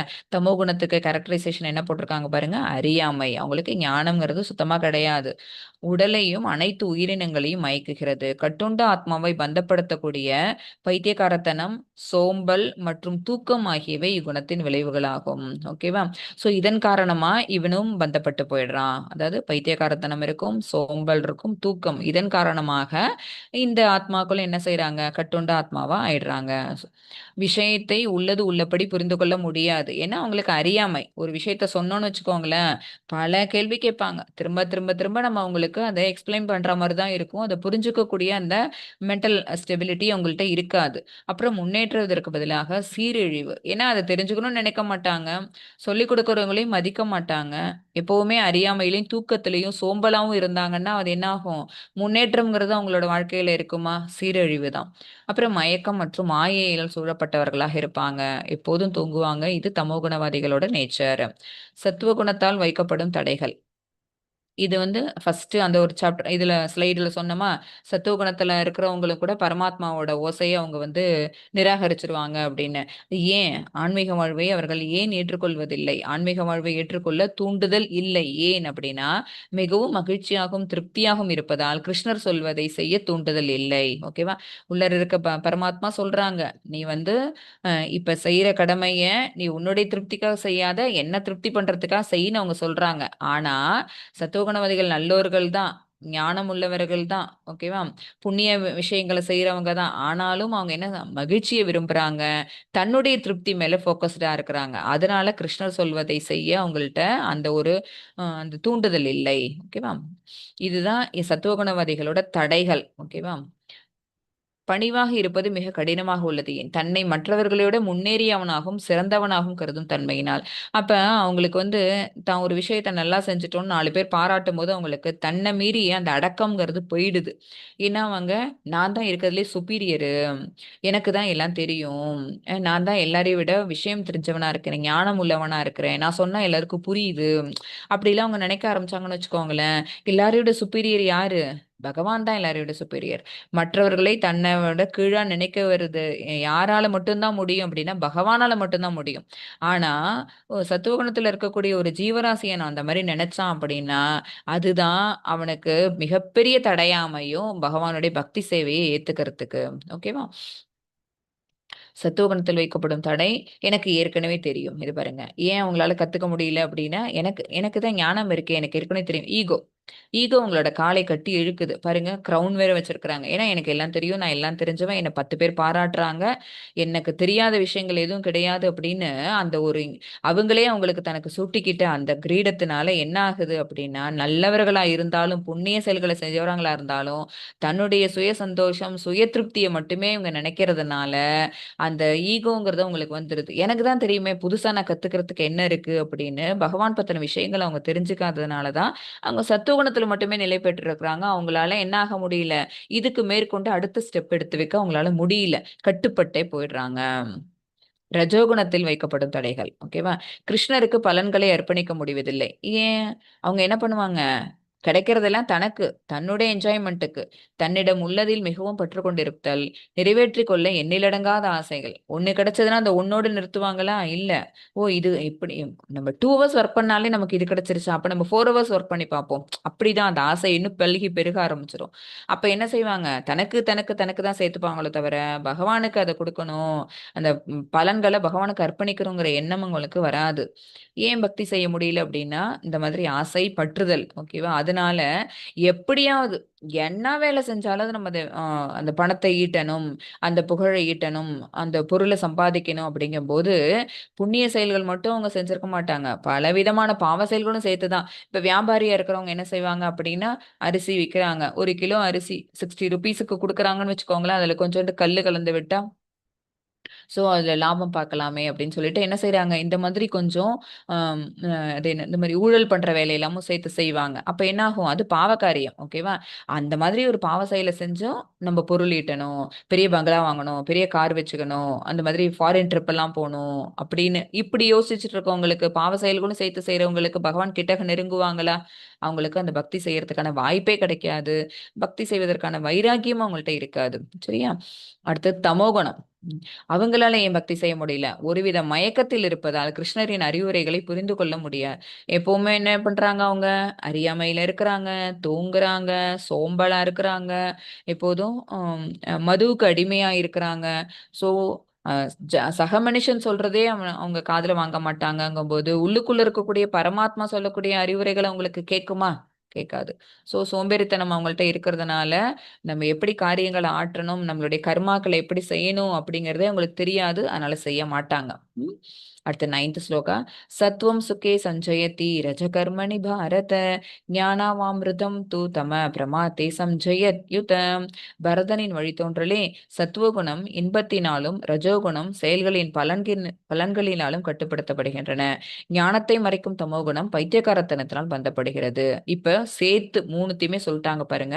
மூணுத்துக்கும் தனித்தனி ஸ்லோகா கொடுத்தாங்க. இப்ப மூணுத்தையும் சேர்த்து ஒரே ஸ்லோகால சொல்லியாச்சு. என்ன? சத்துவகுணம் எதால கண்ட்ரோல் பண்ணப்பட்டிருக்குது? இன்பத்தினால கட்டுண்டப்பட்டிருக்குது. ரஜோகுணம் செயல்களின் பலன்கள் அது மேல பற்றுதல் வைக்கிறதுனால ரஜோகுணவாதிகளும் கட்டுப்படுத்தப்படுகிறான். தமோகுணம் பைத்தியக்காரத்தினால் பந்தப்படுத்தப்படுகிறது. எது என்னை இந்த முங்குணங்களில் வைக்கிறது? இப்ப இதுல இருந்து என்ன தெரிஞ்சுக்கணும்? ஆக மூணுமே நம்மளை கட்டுப்படுத்துதுங்கிற விஷயம் இப்ப நமக்கு புரிஞ்சிருச்சு. 9th ஸ்லோகா வரைக்கும் நமக்கு புரிஞ்சது என்ன அப்படின்னா, 3 குணங்கள் இருக்கு. 3 குணங்களுமே நம்மள இங்க கண்ட்ரோல் பண்ணி தான் வைக்குது. அப்ப இதுல இருந்து நம்ம வெளியில வந்தாதான் நம்மளால பகவானை பத்தி புரிஞ்சுக்க முடியும். எது என்ன இந்த முக்குணங்களில் வைக்கிறதுங்கிற கேள்வி இப்ப வருது. இவற்றை புரிந்து கொண்டு இந்த கேள்விக்கான பதில் நமக்கு தெரிஞ்சிருச்சுன்னு வச்சுக்கோங்களேன், நம்ம என்ன பண்ணுவோம்? சத்துவ குணத்தையும் தாண்டி சுத்த சத்துவத்தில் நிலை பெற முடியும். அதுதான் வசுதேவ தலம். ஓகேவா? இந்த பகவானுக்கு ஈக்குவலா நம்மளாலையும் போயிட முடியும் இந்த முக்குணங்களை தாண்டினா. அப்ப பகவான் நிர்குணவாதி அப்படின்னா ஒரு சாதாரண ஜீவராசியும் நிர்குணவாதியாக ஆக முடியும். அது எப்படிங்கிறது பகவான் சொல்றாங்க. குணத்தை அறிதல். சத்துவகுணத்தின் தாக்கம் அதிகரிக்கும் போது என்ன பண்ணுவோம் நம்ம? இப்ப வந்து இந்த குழந்தைங்க எல்லாம் படிக்கிறாங்கன்னு வச்சுக்கோங்களேன். இவங்களுக்கு இந்த புக்ல என்ன இருக்குங்கிற விஷயம் தெரிஞ்சது அப்படின்னா, இவங்க அந்த குழந்தைங்களுக்கு சொல்லி தருவாங்க. ஓகேவா? அதனால அவங்களுக்கு என்ன இருக்கும்? இந்த குழந்தைகளுக்கும் அந்த ஞானத்தை விருத்தி செஞ்ச மாதிரி இருக்கும். அவங்க டிஸ்ட்ரிபியூட் பண்ண மாதிரி இருக்கும். இவங்களுக்கும் தன்னல திருப்தியுற்று தன்னில ஒரு சந்தோஷம்னு இருக்கும். நமக்கு தெரிஞ்ச அந்த ஞானத்தை நம்ம அடுத்தவங்களுக்கு கொடுத்தோம் அப்படிங்கிறது. ரஜோகுணத்தின் தாக்கம் அதிகரிக்கும் போது என்ன ஆகும்? கோபம், காமம் இதுதான் வரும். ஏன் அப்படின்னா ஃபர்ஸ்ட் காமம் வரும். ஏன்னா நம்ம சம்பாதிச்சது பத்தாது, நமக்கு இன்னும் கொஞ்சம் அப்படின்னு. காமம்னா பேராசைன்னு சொல்ல வரும். ஓகேவா? ஸோ அதனால என்ன ஆகுது? நம்ம இவ்வளவு வேலை செஞ்சோம், இவ்வளவு உழைப்ப போட்டாலும் கூட நம்மளால நம்ம நினைக்கக்கூடிய அளவுக்கு பொருள் ஈட்ட முடியலையே, நம்ம நினைச்ச அளவுக்கு அவங்க தன்னோட ஃப்ரெண்ட்ஸ் எல்லாம் இருக்கிற அளவுக்கு நம்மளாலையும் அந்த அளவுக்கு உயரத்துக்கு போக முடியலையே அப்படின்னு அந்த கோபம் வரும். ஓகேவா? தமோகுணத்தின் தாக்கம் அதிகரிக்கும் போது படுத்துட்டு சோம்பலா தூங்குவாங்க. அப்புறம் இல்லாட்டி இந்த மாதிரி போதைக்கு அடிமையாயிடுவாங்க. எது வந்தா என்ன அப்படின்னு சொல்லிட்டு அதுக்கு அடிமையாயிடுவாங்க. நாம் கீழ்குணத்தில் இருக்கிறோம் என்பதை பார்க்கும்போது நாம் நடவடிக்கைகளில் ஈடுபடாமல் இருந்தால் பற்பல பிரச்சனைகள் தீர்ந்துவிடும். வாழ்க்கை மிகவும் அமைதிகரமாக இருக்கும். இப்ப நம்ம இந்த 3 குணங்களும் பார்த்துட்டோமா? அந்த 3 குணத்துல இருக்கும்போதும் ஒரு ஜீவராசியானவன் எப்படியெல்லாம் ரியாக்ட் பண்றாங்கிறது பார்த்துட்டோமா? ஸோ நம்மளுக்கு நம்மளே செல்ஃப் அனலைஸ் பண்ணிக்க முடியுமா? என்ன பண்ணிக்க முடியும்? நம்ம இப்ப கத்துறோம், கோவப்படுறோம்னு வச்சுக்கோங்களேன், நமக்கே தெரிஞ்சிரும். ஏன்னா இந்த நாலேஜ் நமக்கு கிடைச்சிருச்சு. ஓ! நம்ம கத்துறோம்னா நம்ம ரஜோகுணத்துல இருக்கிறோம். அல்லது சோம்பலா படுத்தே இருக்கிறோம். அப்படி தூக்கமா வருது. நம்ம படுத்திருக்கிறோம். எந்த வேலையும் செய்யாம யார் சொல் பேச்சையும் கேட்காம இருக்கிறோம். நம்ம தமோகுணத்துல இருக்கிறோம் அப்படிங்கும்போது நமக்கே அது இந்த நாலேஜ் இல்லாதவங்களுக்கு அவங்க எந்த குணத்துல இருக்காங்கங்கிறது கண்டுபிடிக்க முடியாது. பட் ஒன்ஸ் நம்ம எல்லாருமே இதை படிச்சுட்டோம் அப்படிங்கும்போது நம்ம எந்த குணத்துல இருக்கோங்கிறது நமக்கு செல்ஃப் அனலைஸ் பண்ணி பார்க்க முடியும். ஓகேவா? அப்படி நம்ம பார்த்துட்டோம்னு வச்சுக்கோங்களேன், இப்ப நம்ம என்ன செய்யலாம்? பேசாமையாவது இருந்துடலாம். தமோகுணவாதிகள் நம்ம கீழான குணத்துல இப்ப நம்மளோட ஆத்மா வந்து கட்டுப்பட்டு இருக்குது. சோ இப்ப நம்ம ஏதாவது செயல் செஞ்சுட்டோம், நம்ம ஏதாவது பேசிட்டோம்னு வச்சுக்கோங்களேன், பல பிரச்சனைகள் வந்துரும். ஸோ நம்ம இப்ப அமைதியா இருந்துடுறது அப்படி நம்மள ஷட் பண்ணிப்போம்ல, அதுதான். நாம் நடவடிக்கைகளில் ஈடுபடாமல் இருந்தால் பற்பல பிரச்சனைகள் தீர்ந்துவிடும். வாழ்க்கை மிகவும் அமைதிகரமானதாக இருக்கும். இது புரியாம தான் இந்த குணங்களோட ஆதிக்கம், இந்த ஆத்மாக்குள்ள குணங்களோட ஆதிக்கம் இருக்கிறது என்னங்கிற விஷயம் புரியாம தான் சில பேர் என்ன செய்யறாங்க, ரொம்ப அதிகமா கத்துறது, கூச்சல் போடுறது, கத்தி எடுத்து குத்துறது, சண்டைக்கு வர்றது, அடிக்கிறது, இதெல்லாம் எதனால வருது? நம்மளோட குணம் இந்த இடத்துல வந்து ஆக்ரோஷம் ஆயிடுச்சு அப்படிங்கிறது புரியாததுனால. பட் இந்த இந்த நாலேஜ் கிடைச்சா நம்ம என்ன செய்ய முடியும்? இந்த குணம் வந்த விஷயம் நமக்கு தெரிஞ்சிடும், உள்ளுக்குள்ள இருக்க ஆத்மாவுக்கு உரைத்து விடும். உடனே நம்ம என்ன செய்யணும்? செயல்ல எதுவும் ஈடுபடாம, வார்த்தைகள் எதுவுமே விடாம நம்ம அமைதியா இருந்துட்டோம் அப்படின்னா வாழ்க்கையும் அமைதியா இருக்கும். ஏன்னா சொல்லுவாங்கல்ல ஒரு செய்யுங்க, நம்ம வார்த்தையை விட்டுட்டோம்னு வச்சுக்கோங்களேன், திருப்ப அதை அள்ள முடியாதுன்னு சொல்லுவாங்களே, அதுதான். சோ ஒரு செயலை செய்யறதுக்கு முன்னாடி யோசிச்சு செய்யறதுங்கிறது இந்த விஷயம்தான். இது வாழ்க்கைக்கான பாடம். நான் இப்படி இருக்கிறேனா, அவள் இப்படி இருக்கிறாளா, இல்லை நாம் கீழ்குணங்களின் பிடியில் கட்டுப்பட்டு சில நாட்களுக்கு பிறகு முக்கியத்துவமே இல்லாமல் போகும் விஷயத்தை பற்றி சண்டையிட்டுக் கொள்கிறோம். ஓகேவா? நம்ம என்ன கம்பேர் பண்ணி பார்த்துட்டு உடனே ஒரே நாள்ல, ஒரு செகண்ட் இல்ல, ஒரு மொமெண்ட், ஒரு ஹீட் ஆஃப் த மொமெண்ட்னு சொல்லுவோம்ல, சர்ன்னு கோவம் வந்துருச்சு, நான் அதனால நல்லா கத்தி விட்டுட்டேன் இப்படிலாம் சொல்லுவோம்ல. ஓகேவா? அப்ப நமக்கு அந்த கோபம் வரும்போதே நமக்கு தெரிஞ்சு நம்ம ரஜோகுணமோ இல்ல தமோ குணமோ நம்மள ஆக்கிரமிக்குது அப்படிங்கிற விஷயம். அப்ப அது இன்னும் ஒரு 10 டேஸ் கழிச்சு பார்த்தா அதுல ஒண்ணுமே இருக்காது, ஒரு மேட்டரும் இருக்காது. ஆனா அதுக்கு போய் நம்ம 10 நாள் முன்னாடி கத்திருப்போம். சோ இது வந்து நார்மல் பர்சனுக்கு தெரியாது. பட் இந்த நாலேஜ் கிடைச்ச நம்மளால இதை அனலைஸ் பண்ணி பார்க்க முடியுங்கும் போது அந்த சண்டையை நம்மளால தவிர்த்திட முடியும். 10 ரஜஸ்தமசாபி பூய சத்வம் பவதி பாரத. ரஜசத்துவம் தமச்சைவ தமசத்துவம் ரஜஸ்ததாம். இந்த ஸ்லோகத்திலே தான் நமக்கு புரிஞ்சிருக்கும், ஒரு ஜீவராசிக்குள்ள ஒரு ஒரு குணங்களும் ஒரு ஒரு டயத்துல முன்னோக்கி இருக்கும். அதாவது ஒன்னு ப்ராமினெண்டா இருக்கும், இன்னொரு டயத்துல இன்னொன்னு அடக்கமா இருக்கும், இன்னொரு டயத்துல இன்னொன்னு டாமினேட் பண்ணும், மற்ற 2 குணங்களும் அடக்கமா இருக்கும். இதுதான் இந்த ஸ்லோகத்துல ஏதே நமக்கு தெரியுது. பரதனின் மைந்தனே, சத்துவ குணம் சில சமயங்களில் ரஜோகுணத்தையும் தமோ குணத்தையும் தோற்கடித்து மேலோங்குகிறது. ஓகேவா? அதாவது இதுல இருந்து நம்ம என்ன தெரிஞ்சுக்கணும்? சத்துவ குணம் சில டைம் டாமினேட்டா இருக்குது, சில சமயங்களில் ரஜோகுணம் வந்து மற்ற 2 குணத்தையும் தோற்கடிச்சிருது, மேலும் இதர சமயங்களில் தமோ குணம் மற்ற 2 குணங்களையும் தோற்கடிக்கிறது. இவ்வாறு உயர்நிலைக்கான போட்டி எப்போதும் நிலவுகிறது. ஓகேவா? இந்த போட்டி எப்ப தெரியுமா வரும்? நம்மளை பொறுத்து இது மாறாது. ஓகேவா? ஜீவராசியோட குணங்கள் வந்து எப்ப மாறுதுன்னா சிச்சுவேஷன். ஓகேவா? நம்மளை சுத்தி நடக்கக்கூடிய விஷயங்கள் நம்மளோட குணத்தை எந்த குணம் அப்படிங்கறத நம்ம காட்டுற மாதிரி, ரியாக்ட் பண்ற மாதிரி ஆயிடும். ஓகேவா? ஸோ நம்ம காஷியஸா தான் இருப்போம். ஆனா நம்மளோட ரியாக்ஷன் வந்து சம்டைம்ஸ் வந்து எதை பொறுத்து மாறிடும் அப்படின்னா அங்க நடக்கக்கூடிய பிரச்சனைகள். ஓகேவா? அதை பொறுத்து நம்மளை யாரும் நம்ம எந்த தப்புமே செய்யாத போது நம்ம அவங்களுக்கு அஃப்கோர்ஸ் நல்லதுதான் பண்ணியிருப்போம் அப்படிங்கும்போது இன்னொருத்தவங்க நம்மளை குற்றம் சாட்டும் போது அப்படியே அமைதியா வர்றவங்க மிக சில பேர். அப்ப என்ன காரணம் அப்படின்னா அவங்களுக்கு சத்துவ குணம் அந்த இடத்துல மேலோங்கி இருந்திருக்கு, அதனால அமைதியா போயிடுறாங்க. நீ ஏன் எதை வேணாலும் சொல்லிட்டு இது எதுவுமே என்ன பாதிக்காது அப்படின்னு. பட் சம்டைம்ஸ் என்ன ஆகும், அவங்களுக்கு கோபம்ங்கிறது வரும். உடனே திருப்ப அவங்க என்ன செய்வாங்க, நான் அப்படி செய்யவே இல்லையே அப்படின்னு சொல்ல ஆரம்பிப்பாங்க, ஜஸ்டிஃபை பண்ண ஆரம்பிப்பாங்க. அது ஒரு ஒரு பாயிண்ட்ல வந்து என்ன ஆகும், அந்த எல்லை மீறி போகும். அப்ப சண்டை சச்சரவுங்கிறது வரும். ஓகேவா? அப்ப என்ன ஆகுது, அவங்களுக்குள்ள ரஜோகுணம் ஆக்கிரமிச்சிருக்குன்னு அர்த்தம். ஓகேவா? அதையும் மீறி நீ எப்படி என்ன சொல்ல போன, உனக்கு நான்ல ஹெல்ப் பண்ணியிருக்கேன் அப்படின்னு சொல்லிட்டு அவங்கள கண்ணா பின்னான்னு பேசுவாங்க சம்டைம்ஸ். அப்ப என்ன, அவங்களோட உடல்ல அவங்களோட ஆத்மாக்குள்ள எந்த குணம் மேலோங்கி இருக்கு அப்படின்னா தமோ குணம். ஓகேவா? சோ சிச்சுவேஷனை பொறுத்து இந்த ஆத்மா வந்து என்ன ஆகுது, ஒரு ஒரு குணத்துக்கு நடுவுல மாறி மாறி மாறி அமையுது. சோ இவ்வாறு உயர்நிலைக்கான போட்டி எப்போதும் நிலவுகின்றது. இதை நம்ம வந்து நம்மளுக்குள்ளேயே நம்ம அனலைஸ் பண்ணி பார்க்கலாம். ஒருவன் உறுதியுடன் இருந்தால் அவன் சத்துவகுணத்தால் ஆசீர்வதிக்கப்படுவான். அப்ப நம்ம தான் என்ன பண்ணிக்கணும், என்ன சுச்சுவேஷன் வந்தாலும் எப்படி இருந்தாலும், ஏன்னா இது எல்லாமே என்ன டெம்பரவரி, இதை அப்படியே கொண்டு போறது இல்ல. ஓகே, நீ அப்படி சொன்னது என்னோடயே வரப்போகுதா? இல்ல. அவங்க இன்னொருத்தவங்க நம்மள வந்து ஏதாவது பிளேம் பண்ணாங்கன்னு வச்சுக்கோங்களேன், அது நம்மள பிளேம் பண்ணல, இந்த உடலை பார்த்து பிளேம் பண்ணாங்க அப்படிங்கிற அந்த செல்ஃப் ரியலைசேஷன் இருந்ததுன்னு வச்சுக்கோங்களேன், அப்ப அந்த இடத்த ரொம்ப சாதாரணமா நம்ம கிராஸ் பண்ணி போயிட முடியும். ஓகேவா? அமைதியா சிரிச்சுட்டு போயிட்டே இருப்பாங்க, நீ என்னையே சொல்லல அப்படின்னு தட்டிட்டு போயிட்டே இருப்பாங்க. ஓகேவா? அப்ப என்ன ஆகும், சத்துவகுணத்தையும் தாண்டிய சுத்த சத்துவ நிலையத்தில் அவனால் நிலை பெற முடியும். அந்த தலம் தான் வாசுதேவ தலம். சோ அதுக்கு என்ன வேணும், டிட்டர்மினேஷன் வேணும், ஒருவன் உறுதியுடன் இருந்தால். ஓகேவா? அடுத்தது सर्वद्वारेषु देहेऽस्मिन् प्रकाशे उपजायते ज्ञाனம் யதா ததா வித்யாத் விவருத்தம் சத்வமித்யுத. உடலின் எல்லா கதவுகளும் ஞானத்தால் பிரகாசிக்கும் போது சத்துவகுணத்தின் தோற்றத்தை அனுபவிக்க முடியும். ஓகேவா? அதாவது உடலின் எல்லா பாகங்களும், ஓகேவா, மொத்தம் வந்து எத்தனை கதவுகள் அப்படின்னா 9 கேட்ஸ் இருக்கு. இந்த பௌதிக உடலுக்கு எத்தனை வாயில்கள் இருக்கு அப்படின்னா 9 வாயில்கள் இருக்குது. 2 கண்கள், பின்னாடி இது வரும் லிஸ்ட் என்னன்னு, 2 கண்கள், மூக்கு, 2 காது, வாய், அப்புறம் நம்மளோட இது எக்ஸ்கிரீட்டரி ஆர்கன் இருக்கு, அப்புறம் ரீப்ரொடக்டிவ் ஆர்கன் இருக்குது. ஓகேவா? இது எல்லாம் சேர்த்தது தான் எத்தனை அப்படின்னா 9.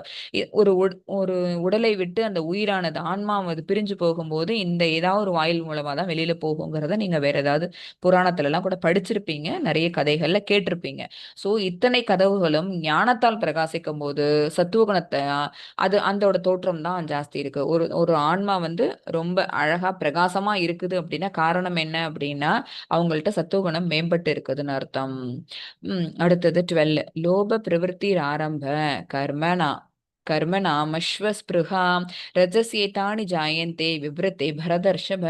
பரதகுல தலைவனே, ரஜோகுணம் அதிகரிக்கும் போது அப்ப என்னென்ன இருக்கு பாருங்க. பெரும் பற்றுதல், பலநோக்கு செயல்கள், தீவிர முயற்சி, கட்டுப்பாடற்ற ஆசை மற்றும் ஏக்கத்தின் அறிகுறிகள் வளர்கின்றன. எல்லா வாயில்களும் பிரகாசமா இருக்கும்போது சத்துவகுணத்துல அவங்க நிலை பெற்று இருக்கிறாங்க. ரஜோகுணத்துல அவங்க நிலை பெற்றிருக்காங்கிறது எதை வச்சு பார்க்கலாம் அப்படின்னா அவங்களுக்கு ரொம்ப ஆசை இருக்கும், பொருள் மேல பற்றுதல் இருக்கும்.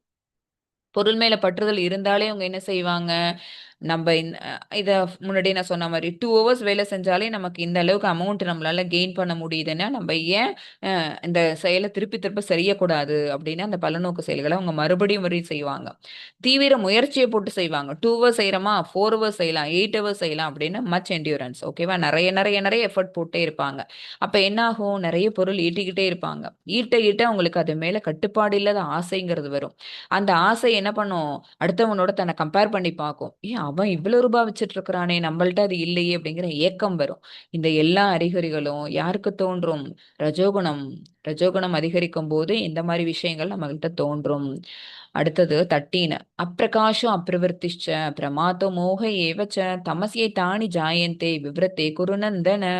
குருவின் மைந்தனே, தமோகுணம் அதிகரிக்கும் போது இருள், செயலற்ற தன்மை, பைத்தியக்காரத்தனம் மற்றும் மயக்கமும் தோன்றுகின்றன. ஓகேவா? இதெல்லாம் இருந்துன்னு வச்சுக்கோங்களேன். சம்டைம்ஸ் நம்ம எல்லா ஆத்மாவும் கோத்ரூ பண்றதுதான் இதெல்லாம். இருள், செயலற்ற தன்மை, எதுவும் செய்ய வேணாம் அப்படின்னு அப்படியே நம்ம என்ன பண்ணுவோம், ஒரு மாதிரி செயலற்ற தன்மை, இனர்ஷியான்னு சொல்லுவாங்க. எதுவுமே செய்யாம அப்படியே பேசாம இருப்போம். செய்யறதுக்கான செயல்கள் எல்லாம் இருக்கும், செஞ்சே ஆக வேண்டிய செயல்கள் இருந்தாலும் கூட நமக்கு அது மேல ஒரு பிடிப்பு இல்லாம என்ன செய்வோம், அப்படியே இருப்போம். ஓகேவா? அப்புறம் பிரம்மை பிடிச்ச மாதிரி பைத்தியக்காரத்தனம். ஓகேவா? அதாவது யார் எதை சொன்னாலும் அதை புரிஞ்சுக்காத விஷயம் தான் அந்த பிரம்மைங்கிறது. அப்புறம் மயக்கம், இதெல்லாம் இருந்தது அப்படின்னா அப்ப அந்த ஆத்மாக்குள்ள எது ஜாஸ்தி இருக்கு அப்படின்னா தமோ குணம் அதிகரிச்சிருக்குன்னு அர்த்தம். ஓகேவா? சோ ஆத்மால இருக்கிற அந்த சைன் எல்லாம், இதெல்லாம் சைன்ஸ். ஓகேவா? இந்த சைன்லாம் வச்சே சிம்டம்ஸ். ஓகேவா? இந்த சிம்டம்ஸ் எல்லாம் வச்சே எந்த குணம் அந்த ஆத்மாவை அப்போதைக்கு கட்டுப்பாட்டுல வச்சிருக்குங்கிறத நம்மளால தெரிஞ்சிருக்க முடியும். முக்குணங்களின் அறிகுறிகள் பாருங்க. சத்துவகுணம் சந்தோஷமாவும் தன்னில் திருப்தியுற்று இருப்பாங்க, ஞானம் ஒளிரும், அதாவது பிரகாசமா இருப்பாங்கன்னு சொன்னல. 9 வாயில்களும் பிரகாசிக்கும்னு சொன்னோமா, அதுதான். ரஜோகுணம் கட்டுப்படுத்த முடியாத ஆசைகள், இன்னும் வேணும் இன்னும் வேணும் இன்னும் அடையணும் அப்படிங்கிற எண்ணம் தான் வந்து ரஜோகுணவாதிகளுக்கு உள்ளது.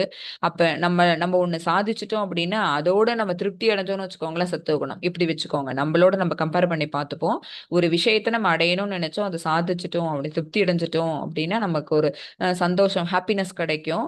அப்ப நம்ம வந்து நம்ம எந்த விஷயத்த சாதிச்சோம்னு வச்சுக்கோங்களேன், அப்ப நமக்கு ஒரு ரொம்ப சந்தோஷம் இருந்ததுன்னா அப்புறம் என்ன ரொம்ப பூரிப்பா இருக்க சொல்லுவோம்ல நம்மள பார்க்கும்போதே, உங்களை பார்த்தாலே பளிச்சுன்னு இருக்கிறீங்க, என்னமோ ஒண்ணு பிரகாசமா தெரியுறீங்க, 100 வாட்ஸ் லைட் எரியுது சொல்லுவோமா, முகம் டக்குன்னு பிரகாசம் ஆயிடுச்சு அப்படின்னு சொல்லுவோம். அதுதான் என்ன அப்படின்னா சத்துவகுணத்துல நிலை பெற்றிருக்கும் போது. இதுவே நம்மள தேடி போகணும் அந்த விஷயங்கள் வந்து நடக்கலன்னு வச்சுக்கோங்களேன், அந்த காமம், அப்புறம் அதுக்கு மேல நமக்கு ஏக்கம், இதெல்லாம் வந்தது அப்படின்னா மேல மேல மேல அந்த விஷயத்துக்காக நம்ம போட்டு வருத்திப்போம். அப்படி வருத்திட்டு இருக்கும் போது அப்ப நம்மளுக்கு பார்த்தாலே தெரிஞ்சிடும், டயர்டா இருப்போம், அப்புறம் ஆனாலும் ஒரு ஏக்கத்தோட இருப்போம், நிறைவேறாத ஆசையோட இருப்போம். அப்ப நம்மளோட ஆத்மா வந்து எதோட கட்டுப்பாட்டுக்குள்ள இருக்கு அப்படின்னா ரஜோகுணத்தோட கட்டுப்பாட்டுக்குள்ள இருக்கு. இன்னும் சில டைம் எப்படி இருப்போம் அப்படின்னா, எது சொன்னாலும் மண்டையில ஏறாது, படுத்திருக்கணும், தூங்கணும், மயக்கத்தோட இருக்கணும், அப்புறம் எந்த வேலையும் செய்யறதுக்கான ஆவலே இல்லாம இருப்போம். அப்ப அந்த ஆத்மா வந்து எந்த குணத்தோட கட்டுப்பாட்டுல இருக்குது? தமோ குணத்தோட கட்டுப்பாட்டுல இருக்குது. ஓகேவா?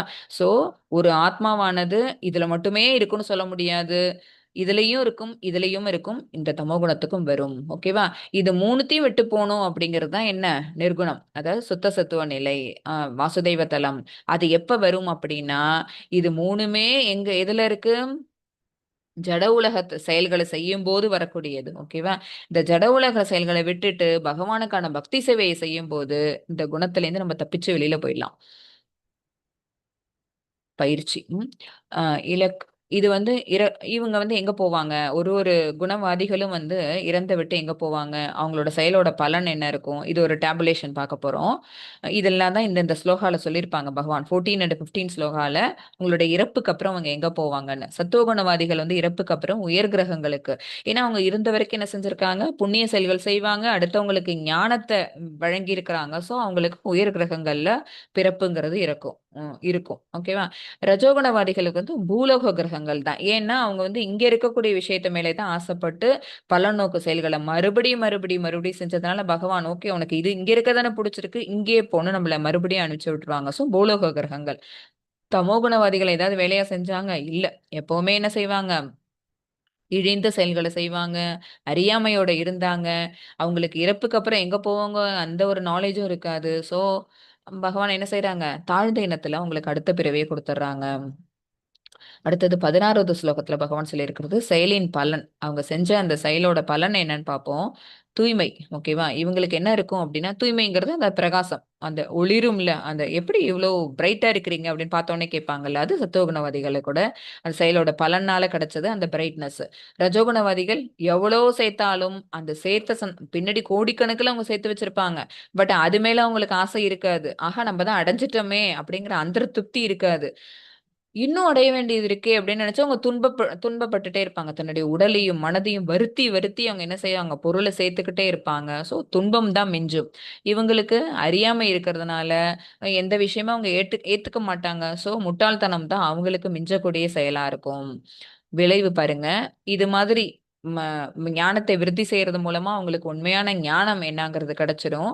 இவங்களுக்கு பேராசை தான். இந்த மாதிரி துன்பப்பட்டு துன்பப்பட்டு இந்த ஆசையை நிறைவேறாம ரொம்ப ரொம்ப மறுபடியும் வேலை செஞ்சு அவங்களுக்கு என்ன கிடைக்கும்? அந்த அந்த ரஜோகுணவாதிகளுக்கு பேராசை தான் மிச்சமா இருக்கும். இவங்களுக்கு முட்டாள்தனமா இருக்காங்களா? எந்த விஷயம் தெரிஞ்சுக்க மாட்டேங்கிறாங்களா? சோ மயக்கம் தான் இவங்களுக்கு கிடைக்கும். இவ்வுடலில் இருக்கும்போதே ஒருவர் அடுத்த வாழ்க்கைக்கு தயார்படுத்திக் கொள்கிறார். எனவே பொறுப்பான தேர்வுகளை தேர்வு செய்யுங்கள். அதாவது இந்த உடல்ல இருக்கும்போது தான் நமக்கு மறுபிறவி எங்கன்னு இதுல நம்ம இந்த இதுல பார்த்தோம்ல, உயர் கிரகங்களா, பூலோக கிரகங்களா, தாழ்ந்த இனத்தில் பிறவியா அப்படிங்கிறது எதுல கிடைச்சிருது? இப்பவே கிடைச்சது. ஏன்னா இலக்கு. ஓகேவா? இறப்புக்கு அப்புறம் நம்மளோட இலக்கு என்னங்கிறது நம்ம இப்பவே கண்டுபிடிச்சிடலாம். சோ நம்ம என்ன பண்ண முடியும்? நம்மளோட சாய்ஸை நம்மளே எடுத்துக்க முடியுங்கிறது தான் இந்த வாழ்க்கைக்கான பாடத்துல சொல்லியிருக்கிறாங்க. இப்ப இருக்கும்போதே நம்ம அடுத்த வாழ்க்கைக்கு தயார்படுத்திக் கொள்கிறார். எனவே பொறுப்பான தேர்வுகளை செய்யுங்கள். இறப்பு என்பது துன்பங்களின் முடிவு அல்ல. அது இந்த பயணத்திலிருந்து அடுத்த பயணத்தை தொடர்வதே. ஓகேவா? இறந்ததுக்கு அப்புறம் நம்ம எங்க போவோம்? நிச்சயமா நமக்கு மறுபிறவிங்கிறது உண்டு. அப்ப துன்பத்துக்கான முடிவு அது கிடையாது. அப்ப துன்பத்துக்கான முடிவு இது கிடையாது. அது என்னாகும்? மறுபடியும் நம்மள இன்னொரு துன்பத்துல தான் கொண்டு போய் தள்ள போகுது. அது இந்த பயணத்திலிருந்து அடுத்த பயணத்தை தொடர்வதே. எனவே இறைவனின் திருநாட்டிற்கு திரும்பி செல்லும் சரியான விமானத்தில் ஏறுங்கள். ஓகேவா? நம்ம விமான பிரயாணம் பண்றோம்னு வச்சுக்கோங்களேன். நம்ம எங்க போகணும், டெஸ்டினேஷன் எங்கேயோ அந்த ஊருக்கான ஃப்ளைட்ட ஏறணும். அதுக்கு பதிலா நம்ம வேற ஃப்ளைட் ஏறணும்னு வேற ஃப்ளைட் ஏறுறதுங்கிறது தான் என்ன அப்படின்னா, நம்ம வேற இடத்துக்கு டிக்கெட் வாங்குறது. வேற ஏதாவது செயல்களை செய்யறது. சோ நமக்கு என்ன கிடைக்காது? இறைவனோட திருநாட்டுக்கான ஃப்ளைட் டிக்கெட் நமக்கு கிடைக்கவே கிடைக்காது. ஓகேவா? ஏன்னா அதுக்கான டிக்கெட் நம்ம எடுக்கலன்னு அர்த்தம். சோ இறைவனின் திருநாட்டிற்கு திரும்பி செல்லும் சரியான விமானத்தில் ஏறுங்கள். அடுத்தது 14. யதா சத்வே பிரவருத்தே து பிரளயம் யாதி தேஹப்ருத் ததோ ததோத்தம விதாம் லோகான் அமலான் பிரதிபத்தியதே பிரதிபத்தியதே. சத்துவகுணத்தில் மரணம் அடையும் போது ஒருவன் உன்னத சாதுக்கள் வசிக்கும் தூய்மையான உயர்லோகங்களை அடைகிறான். இப்ப பார்த்ததுதான் 15 ரஜசி பிரளயம் கத்வா கர்ம சங்கிஷு ஜாயதே ததா பிரலீனஸ்தமசி மூட ஏனிஷு ஜாயதே. ரஜோகுணத்தில் மரணமடைவது ஒருவன் பலநோக்கு செயல்களில் ஈடுபட்டிருப்பவர்களின் மத்தியில் பிறக்கிறான். தமோகுணத்தில் மரணம் அடையும் போது அவன் மிருக இனத்தில் பிறவிடுக்கிறான். ஓகேவா? ஸோ சத்துவகுணத்துல இறந்தாங்க அப்படின்னா அவங்க உயர் கிரகங்கள்ல இருப்பாங்க. ரஜோகுணத்துல இருக்கும்போது அவங்க மரணம் அடைஞ்சாங்கன்னா அவங்க இந்த பலநோக்கு செயல்களில் ஈடுபட்டிருப்பவர்கள் மத்தியெல்லாம் என்ன அர்த்தம், இந்த பௌதிக உலகத்திலே தான் பிறக்கிறாங்க, பூலோகத்துல. தமோகுணத்தில் இருக்கும்போது அவங்க மரணம் அடைஞ்சாங்க அப்படின்னா அவங்க மிருக இனத்தில் பிறவி எடுக்கிறான். சத்துவகுணம் பிரம்மலோகம் மற்றும் ஸ்வர்கலோகம். ரஜோகுணம் மனித பிறவியை தான் கிடைக்கும். ஏன்னா இந்த வேலை தான் நமக்கு பிடிச்சிருந்தது, அதனால இங்கே வான்னு அனுப்பி விடுறாங்க. தமோகுணம் அவங்க இருக்கும்போது இழிவான செயல்களை தான் செஞ்சுட்டு இருந்தாங்க, சோ மிருக வாழ்வு அவங்களுக்கு கிடைக்கும். 16 கர்ம சுக்ருதஸ் யாஹோ சாத்விகம் நிர்மலம் பலம் ரஜசஸ்து பலம் துக்கம் ஞானம் தமசப் பலம். புண்ணிய செயல்களின் விளைவுகள் தூய்மையானவை, அவை சத்துவகுணத்தில் இருப்பதாக கூறப்படுகிறது. ரஜோகுணத்தில் செய்யப்படும் செயல்கள் துக்கத்திலும் தமோகுணத்தில் செய்யப்படும் செயல்கள் முட்டாள்தனத்திலும் முடிவடைகின்றன. ஓகேவா? சத்துவகுணவாதிகளோட செயல்கள் எப்படி இருக்கும்? புண்ணிய செயல்களா இருக்கும். ஓகேவா? என்ன செய்வாங்க? அடுத்தவங்களுக்கு தனக்கு தெரிஞ்ச ஞானத்தை சொல்லி கொடுப்பாங்க, அடுத்தவங்களுக்கு உணவு கொடுப்பாங்க, அன்னதானம் பண்ணுவாங்க. எல்லாமே அவங்க நல்ல நல்ல செயல்களை செய்வாங்க, தூய்மையான செயல்களை செய்வாங்க. இங்க மேல பாருங்க, கோவில் கட்டுவாங்க, கோவிலுக்கான பொருட்கள் எல்லாம் வாங்கி கொண்டு போய் கொடுப்பாங்க, கோயில் சுத்தம் பண்றதுக்கு ஹெல்ப் பண்ணுவாங்க, கோயில்ல வேலை செய்யக்கூடிய சிப்பந்திகளுக்கு பணம் கொடுப்பாங்க, அன்னதானம் போடுவாங்க. இந்த மாதிரி புண்ணிய செயல்கள் எல்லாமே செய்வாங்க. அதெல்லாம் தூய்மையான செயல்கள். ஓகேவா? அது சத்துவகுணவாதிகள். இது ரஜோகுணத்தில் செய்யப்படும். இவங்க என்ன செய்வாங்க? இந்த இந்த மாதிரி இருக்கிற ஒரு இடத்துல கூட பெரிய பங்களா கட்டிட்டு வாழ்ந்தா கூட அதுவும் அவங்களுக்கு பத்தாது. இன்னும் இன்னும் ஏற்றம் பெற வேண்டும் அப்படின்னு அவங்க என்ன செஞ்சுக்கிறாங்க? தன்னைத்தானே வருத்திக்கிட்டே இருப்பாங்க. அப்ப அங்க இருந்துட்டு அவ்வளோ பெரிய வீட்டுல இருந்துட்டு அவங்க என்னவா ஏழையாவே தான் இருப்பாங்க. இந்த வீடுகள்ல குடியிருக்கிற ஏழைகள் மாதிரியே தான் இவ்வளவு பெரிய பங்களால குடியிருந்தாலும் ஏழைகளா, ஏன்னா திருப்தி கிடையாது, எவ்வளவு சேர்த்தாலும் திருப்தி கிடையாது. அதனால அவங்க கஷ்டப்படுவாங்க. ஸோ துக்கம் அவங்களோட முடிவு என்ன அப்படின்னா துக்கம். தமோ குணத்தில் செய்யறாங்களே இவங்களோட வேலையை பாருங்க. இந்த இடத்துல மாடிப்படி கட்டி இருக்கிறாங்க, எப்படி இந்த படிக்கு ஸ்டெப் பண்ண முடியும், எப்படி ஏற முடியும் பாருங்க, முடியாது. அது என்ன? முட்டாள்தனம், பைத்தியக்காரத்தனம். ஓகேவா? இது தமோ குணத்தில் செய்யப்படும் செயல் இது. ஓகேவா? 17 சத்வம் சத்வாத் சஞ்சாயத்தே ஞானம் ரஜசோ லோபயேவ ச பிரமாத மோகௌ தமசோ பவதோ அஜ்ஞானமேவ ச. சத்துவகுணத்திலிருந்து உண்மை ஞானம் விருத்தியாகிறது. ஓகேவா? சத்துவகுணத்திலிருந்து, ஏன்னா அவங்க ஞானம் படைச்சவங்க, ஸோ உண்மை ஞானம் விருத்தியாகிறது. அவங்க தனக்கு தெரிஞ்ச ஞானத்தை அடுத்தவங்களுக்கு சொல்லித்தரது மூலமா அவங்க தன்னை விருத்தி பண்ணிக்கிறாங்க. அவங்க நாலேஜ் இம்ப்ரூவ் ஆயிட்டே போகுது. ரஜோகுணத்திலிருந்து பேராசை விருத்தியாகிறது. தனக்கு இவ்வளவு கிடைச்சிருக்குன்னா அதோட நிறுத்திக்க மாட்டாங்க, மேல மேல ஆசைப்படுவாங்கன்னே. சோ அதுல என்ன ஆகுது? எது மேல உங்களோட நாட்டம் இருக்குதோ அதிகமாகிட்டே போகுது. அவங்களுக்கு ஞானம் மேல நாட்டம் இருந்து, சோ ஞானம் விருத்தியாச்சு. இவங்களுக்கு பொருள் மேல ஈடுபாடு இருக்குது, அதனால பேராசை விருத்தி ஆயிடுச்சு. தமோகுணத்தில் இருப்பவர்களுக்கு முட்டாள்தனம், பைத்தியக்காரத்தனம் மற்றும் மயக்கம் விருத்தியாகிறது. ஏன்னா அவங்க இதுல இருந்து வெளியில வரணும்னே நினைக்கல, மேல மேல இருட்டுலையும் அறியாமையிலையும் இருளையும் போகணும்னு நினைக்கிறாங்க. சோ அவங்கள்ட்ட எது அதிகமாகுது? இந்த பைத்தியக்காரத்தனமும் மயக்கமும் அதிகமாகுது. ஊர்த்வம் கச்சந்தி சத்வஸ்தா மத்தியே திஷ்டந்தி ராஜசாக ஜகன்ய குண விருத்திஸ்தா அதோ கச்சந்தி தாமசாக. சத்துவகுணத்தில் நிலை பெற்றவர்கள் படிப்படியாக உயர்லோகங்களுக்கு மேல் நோக்கி செல்கின்றனர். ஓகேவா? இந்த டேபுலர் காலம்ல படிச்சதெல்லாம் தான் நம்ம இங்க பார்த்துட்டு இருக்கிறோம். சோ அவங்க எங்க போறாங்க? படிப்படியாக உயர்லோகங்களுக்கு போறாங்க. ரஜோகுணத்தில் இருப்பவர்கள் பூ உலகில் வாழ்கின்றனர், அதாவது இந்த பூலோகத்துக்கே அவங்க திரும்ப வந்துடுறாங்க. ஏன்னா அவங்க ஆசைப்பட்ட ஜட உலக செயல்கள், பலநோக்கு செயல்கள் எல்லாம் எங்க நடைபெறுது? இந்த ஜட உலகத்துலதான் நடைபெறுது. அதனால இங்கே திரும்பி வந்துடுறாங்க. மேலும் வெறுக்கத்தக்கதான தமோகுணத்தில் இருப்பவர்கள் நரகலோகங்களுக்கு கீழ்நோக்கி செல்கின்றனர். ஏன்னா அவங்களுக்கு நல்ல வாய்ப்பு கிடைச்சது, மனித உடல் கிடைச்சது, ஆனாலும் அறியாமையின் பால், மயக்கத்தின் பால் இருந்ததுனால அவங்க என்ன செய்யறாங்க? வீழ்ச்சிங்கிறது இருக்கு பாருங்க. இது பாருங்க, இந்த பிளைட் கீழ் நோக்கி போகுது. அவங்களுக்கு மிகப்பெரிய அழிவுதான் காத்திருக்கு. நரகலோகத்துக்கு அவங்களோட வாழ்வானது ஏற்றம் பெறாம இரக்கம் பெற்று விட்டது. முக்குணங்களில் செயல்படுதல். சத்துவகுணம் இது இது வரைக்கும் நம்ம படிச்சதை அப்படியே ஃபுல்லா காயின் பண்ணி சொல்றோம். இன்பம், திருப்தி, ஞானம், உயர்வு, இவற்றின் தொடர்பு. ஓகேவா? இதெல்லாம் தான் இருக்கும் சத்துவகுணத்துல. அறிகுறிகள்: உடலின் எல்லா கதவுகளும் ஞானத்தில் பிரகாசிக்கும் போது பாவ விளைவுகளிலிருந்து ஒருவரை விடுவிக்கும். மரணத்தின் போது அடையும் இலக்கு: சாதுக்கள் வசிக்கும் தூய்மையான உயர்லோகங்களை அடைகிறான். செயலின் பலன்கள்: தூய்மையானவை, ஞானத்தை விருத்தி செய்யக்கூடியவை, படிப்படியாக உயர்லோகங்களுக்கு மேல் நோக்கி செல்கின்றனர். ஓகேவா? ஸோ இதுல நம்ம எக்ஸ்பிளைன் பண்றதுக்கு ஒண்ணுமே இல்லை. இது வரைக்கும் நம்ம ஸ்லோகத்துல பார்த்தது தான் இந்த இடத்துல மறுபடியும் ஒன்னா ஒரே டேப்லேஷன்ல போட்டிருக்கிறாங்க. இதே மாதிரி அடுத்த குணம் ரஜோகுணம். பலநோக்கு செயல்களில் பற்றுதல், ஆசைகள், அதேதான் வருது, பற்றுதல் மற்றும் ஆசைகள். இது அறிகுறி எப்படி இருக்கும்? கட்டுப்பாடற்ற ஆசைகள், பெரும் பற்றுதல், பலநோக்கு செயல்களை மறுபடி செய்யறது. மரணத்தின்ல என்னவாங்க? பூலோக கிரகத்திற்கே பிறப்பெடுத்து வருவாங்க. செயலின் பலன்கள் என்னவா இருக்கும்? இவ்வளவு செஞ்சுட்டாங்க, சேர்த்துட்டாங்களே, சந்தோஷம் இருக்குமா? இருக்காது, துக்கம் தான் இருக்கும். துக்கம், பேராசை. அதனால என்ன ஆகுது? பூலோக கிரகங்களுக்கு தான் அவங்களுடைய மறுபிறவிங்கிறது அமையுது. அடுத்தது தமோகுணம். பைத்தியக்காரத்தனம், சோம்பேறித்தனம், தூக்கம், இதெல்லாம் தான் அவங்கள பத்தப்படுத்தி வைக்கிது. அறிகுறிகள் எப்படி இருக்கும்? அவங்கள பார்த்தாலே தெரிஞ்சிடும். மயக்கத்தோட இருப்பாங்க, இருள், பைத்தியக்காரத்தனம், செயலற்ற தன்மை, இந்த செயலும் செய்ய மாட்டாங்க. ஓகேவா? மரணத்தின் போது அவங்க எங்க போவாங்க? கீழ்நிலையான பிறவி அடைவாங்க, அதாவது மிருகப்பிறவி, இங்க போயிடுவாங்க. ஓகேவா? செயலின் பலன்கள்: முட்டாள்தனம், எந்த செயலையும் அவங்க செய்ய மாட்டாங்க, அப்படியே செஞ்சாலும் முட்டாள்தனமா தான் இருக்கும் அவங்க செஞ்சது. பார்த்தோம்ல மாடிப்படி கட்டை எங்க கொண்டு போய் கட்டி வச்சிருந்தாங்கன்னு. ஸோ பைத்தியக்காரத்தனம், மயக்கம், நரக வாழ்வுங்கிறது அவங்களுக்கு கிடைக்கும். இதேதான் மறுபடியும் இங்க ஒன்னா போட்டிருக்கிறாங்க. சோ குணங்களை தாண்டி செல்லுதல். 4வதுக்கு வந்துட்டோம். இப்ப பகவான் இந்த குணங்களை எப்படி தாண்டி செல்றதுங்கிற சொல்லுவாங்க. தாண்டியவரின் அறிகுறிகள் எப்படி இருக்கும்னு சொல்லுவாங்க, அவருடைய நடத்தை எப்படி இருக்கும்னு சொல்லுவாங்க, எப்படி தாண்டுதல் அப்படிங்கிற வழியையும் நமக்கு சொல்லி தருவாங்க. நடுநிலையானவர். ஓகேவா? எது நடந்தாலும் எனக்கு கவலை இல்லைன்னா அவங்க நடுநிலையா இருப்பாங்க. சமநிலையில் இருப்பவர் தூண்டுதல்களை பொருட்படுத்த மாட்டார். தூண்டுதல்கள்லாம் என்ன தெரியுமா? சுச்சுவேஷன், நம்மள சுத்தி இருக்கிறதெல்லாம் நம்மள வந்து இதை பண்ணு அதை பண்ணுன்னு சொல்லி கொடுக்கும்ல, அது எல்லாத்தையும் கவனிக்கவே மாட்டாங்க.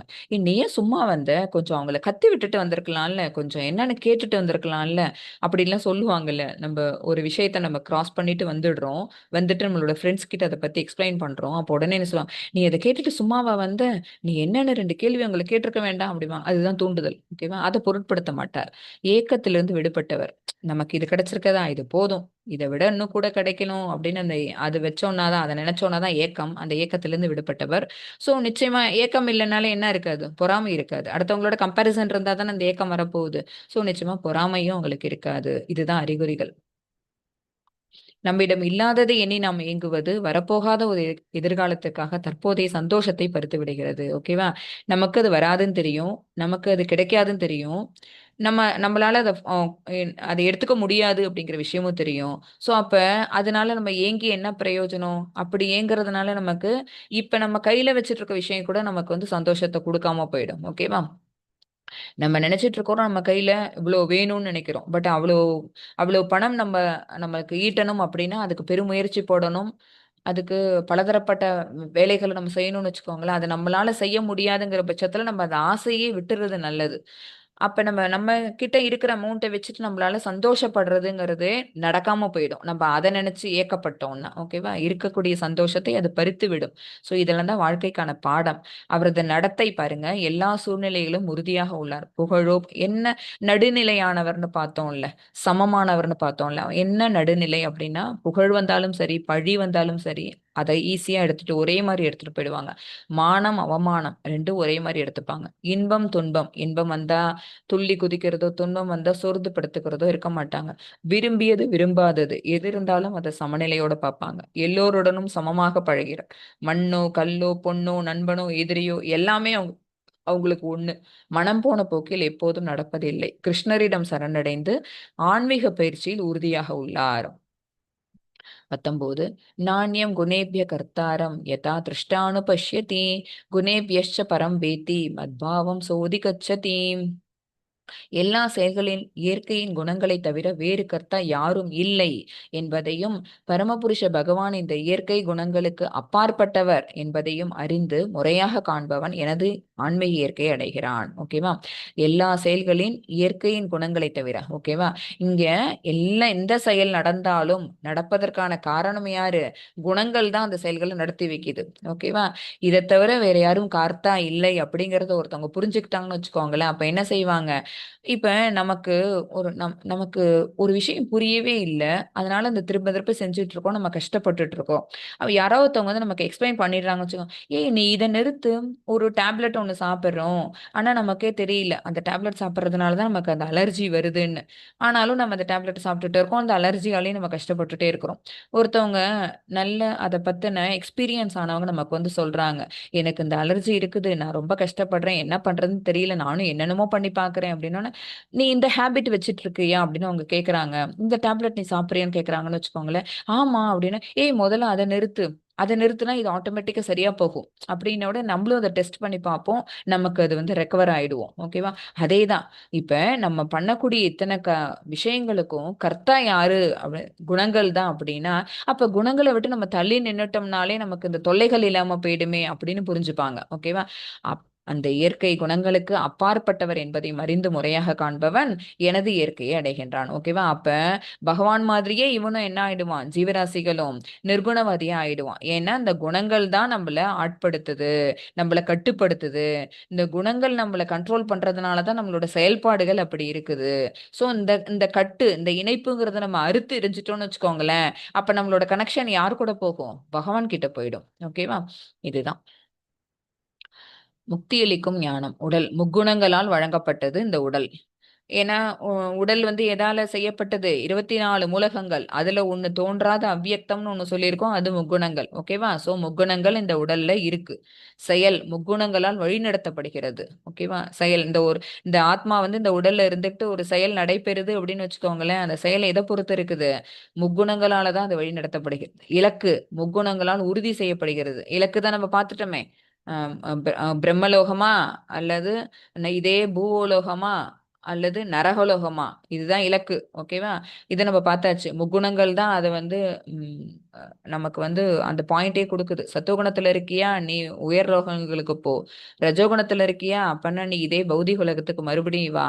தமோ குணத்துல இருக்கியா? கீழான நரக உலகங்களுக்கு போ. அப்படின்னு இந்த இலக்கையும் எது நிர்ணயிச்சிருது? முக்குணங்கள் தான் நிர்ணயிக்குது, உறுதி செய்யுது. சோ ஆத்மா இவைகளிலிருந்து தனித்து நிற்பவன்கிற விஷயத்த புரிஞ்சுக்கிட்டவன் பரமபுருஷர் இந்த இயற்கை குணங்களுக்கு அப்பாற்பட்டவர் அப்படிங்கறத தெரிஞ்சுக்கிட்டவன் என்ன ஆகிறான்? விடுதலை அடைகிறான். ஓகேவா? குணானேதானதித்ய गुण गुणानेतानतीत्य त्रीन्देहि தேகசமுத்பவாத் ஜென்ம மிருத்யு ஜராதுக்கைர். இது எழுத்துக்கள் சேர்ந்து சேர்ந்து இருக்கிறதுனால கொஞ்சம் கஷ்டமா இருக்கு. குணானேதான் குணானேதானதி தான் அதீத்ய குணாநேதான் அதீத்ய திரிதேஹி தேகசமுத்பவான் ஜென்ம மிருத்யு ஜரா துக்கைர் விமுக்தோ அமிர்தம் அஷ்ணுதே. உடலை உடையவன் ஜட உடலுடன் தொடர்புடைய இந்த 3 குணங்களிலிருந்து உயர்வு பெற முயலும் போது, ஓகேவா? உடலை உடையவன் யாரு? இந்த ஆத்மா. ஜட உடலுடன் தொடர்புடைய இந்த 3 குணங்கள்.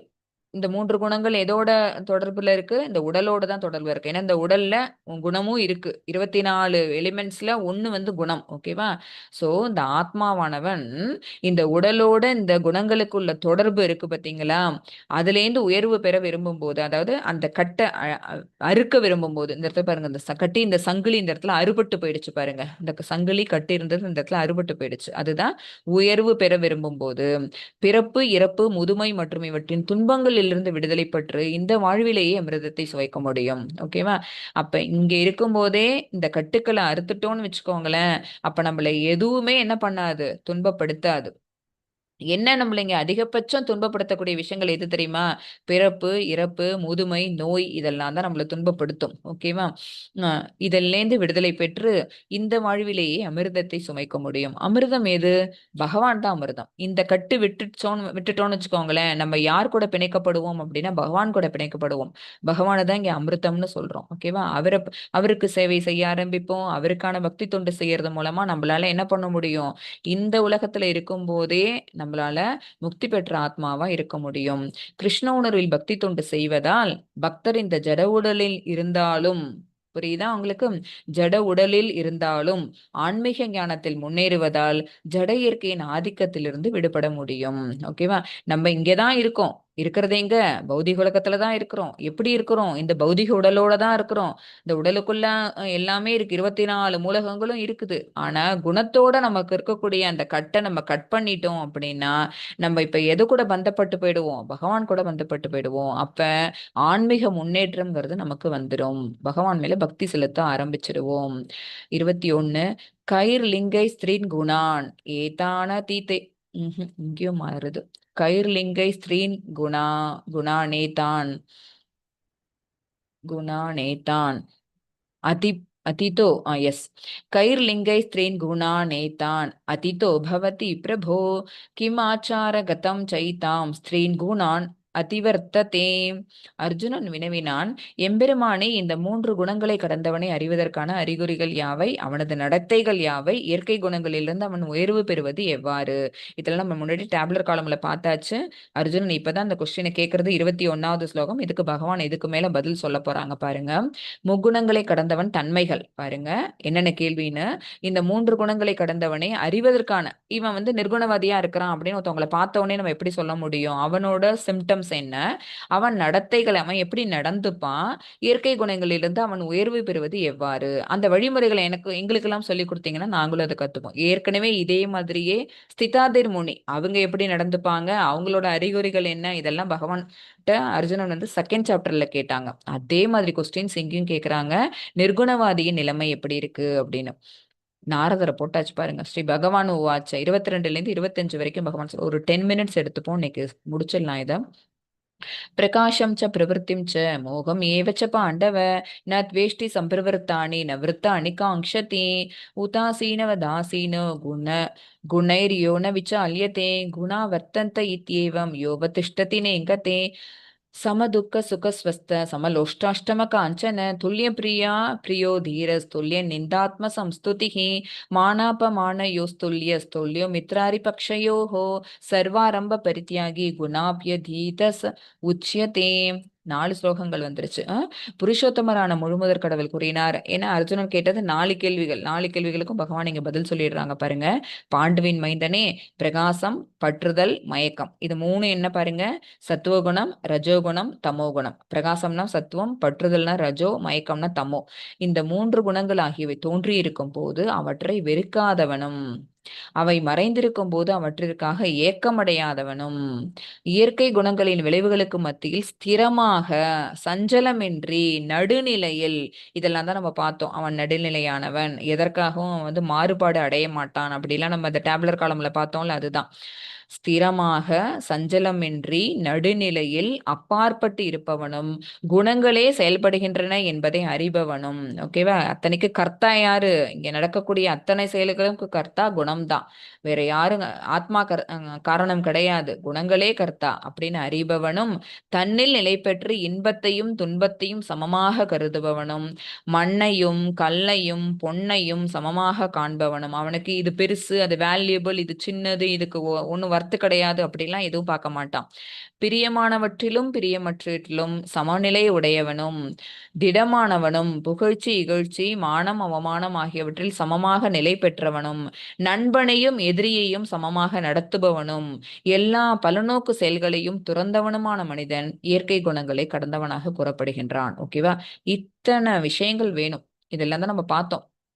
ஸ்திரமா இருப்பான், சஞ்சலம் இல்லாம இருப்பான், நடுநிலையோட இருப்பான், எல்லாரையும் காமனா ஒரே மாதிரி பார்ப்பான். ஓகே, பகவானுக்கு எல்லாருமே ஈக்குவல் தானே. அப்ப பகவானோட நிலையில வந்த ஒரு ஒரு ஜீவராசியும் எப்படி இருப்பாங்க? எல்லாரையும் ஒரே மாதிரி தானே பார்ப்பாங்க. பகவானுக்கு இன்பமோ துன்பமோ எல்லாமே ஒண்ணுதான். ஓகேவா? ஏன்னா அவங்க எதுலையும் பற்றுக்கொள்ள மாட்டாங்க. அதனால இன்பம் வந்ததுன்னா சந்தோஷப்படுறதும், துன்பம் வந்தா துக்கப்படுறதும் இந்த பௌதிக உலகத்துல இருக்கக்கூடிய அந்த இந்த மாதிரி நம்ம பலநோக்கு விஷயங்களை செஞ்சுட்டு இருக்கிற நம்ம மாதிரி ஜீவராசிகளுக்கு தான் அந்த இன்பம் துன்பம். அப்புறம் நம்மள ஒருத்தவங்க பழிச்சாங்க அப்படின்னா அதுக்காக துக்கப்படுறது, பாராட்டுனாங்கன்னா அதுக்காக நம்ம மகிழ்ச்சி அடைகிறது. ஓகேவா? இதெல்லாம் நமக்கு தான். அப்புறம் பொன் கிடைச்சதுன்னா பத்திரமா எடுத்து வச்சுக்கிறது, கல்லு மண் இருந்ததுன்னா தூக்கி போட்டுறது. இந்த மாதிரி எங்கெல்லாம் நம்ம பாரபட்சம் பார்ப்போம்னா எல்லாம் இந்த இடத்துல தான் பார்ப்போம். பட் இதெல்லாம் குணம் சார்ந்தது. இந்த இந்த குணத்தை விட்டு ஒழிச்சிட்டோம் அப்படின்னா எல்லாமே ஒண்ணு அப்படின்னு யாரு தெரியுதோ அவங்கதான் யாரு பகவான் மாதிரி அப்படியே நிர்குணவாதி, குணங்களுக்கு அப்பாற்பட்டு குணங்களை கடந்து சென்றவன் அர்த்தம்.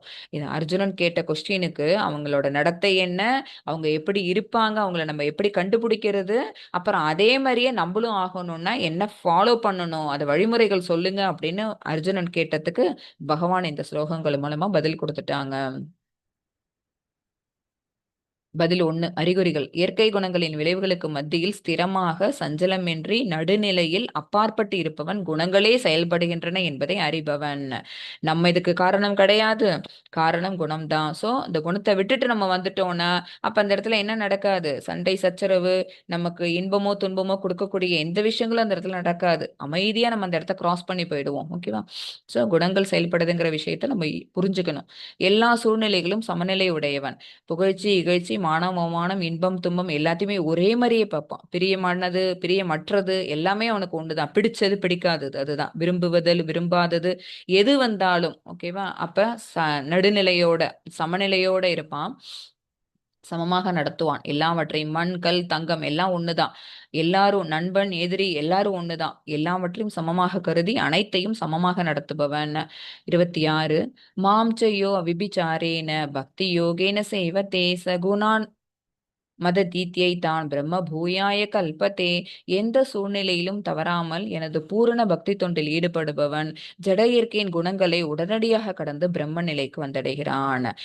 13th சாப்டர்லயும் பிரம்ம நிலை பத்தி சொன்னாங்க. அதாவது பிரம்ம நிலையை நம்ம புரிஞ்சுக்கிட்டோம்னா தான் உள்ளுக்குள்ள இருக்கக்கூடிய பரமாத்மா சுரூபம் நம்ம கண்ணுக்கு தெரியும். ஓகேவா? சோ பகவானை ரியலைஸ் பண்ணும்போது ஃபர்ஸ்ட் ரியலைசேஷன் முதல் படிக்கட்டு. இப்ப வீடு ஏறுறோம், ஒரு இடத்துக்கு போறோம், ஆபீஸ்க்குள்ள போறோம், வீட்டுக்குள்ள போறோம்னா முதல் ஸ்டெப் முதல் படிக்கட்டு வச்சாதான் 2வது படிக்கட்டை தொட முடியும், 3வது படிக்கட்டை தொட முடியும், உள்ளர போக முடியும். அதுல முதல் படிக்கட்டு என்ன அப்படின்னா பிரம்மன் நிலை. ஓகேவா? பிரம்மனை உணர்தல். அதுதான். எப்ப இந்த குணங்களை விட்டு ஒழிச்சா மட்டும்தான் நம்மளால பிரம்மனை உணர முடியும். எந்த சூழ்நிலையிலும் தவறாமல் எனது பூரண பக்தி தொண்டில் ஈடுபடுபவன் ஜட இயற்கையின் குணங்களை உடனடியாக கடந்து. ஓகேவா? சோ பக்தி சேவை செஞ்சோம் அப்படின்னாலே நம்ம என்ன ஆகும், இந்த குணங்களை விட்டு வெளியில வந்துருவோம், பிரம்ம நிலைக்கு வந்தடைகிறான்.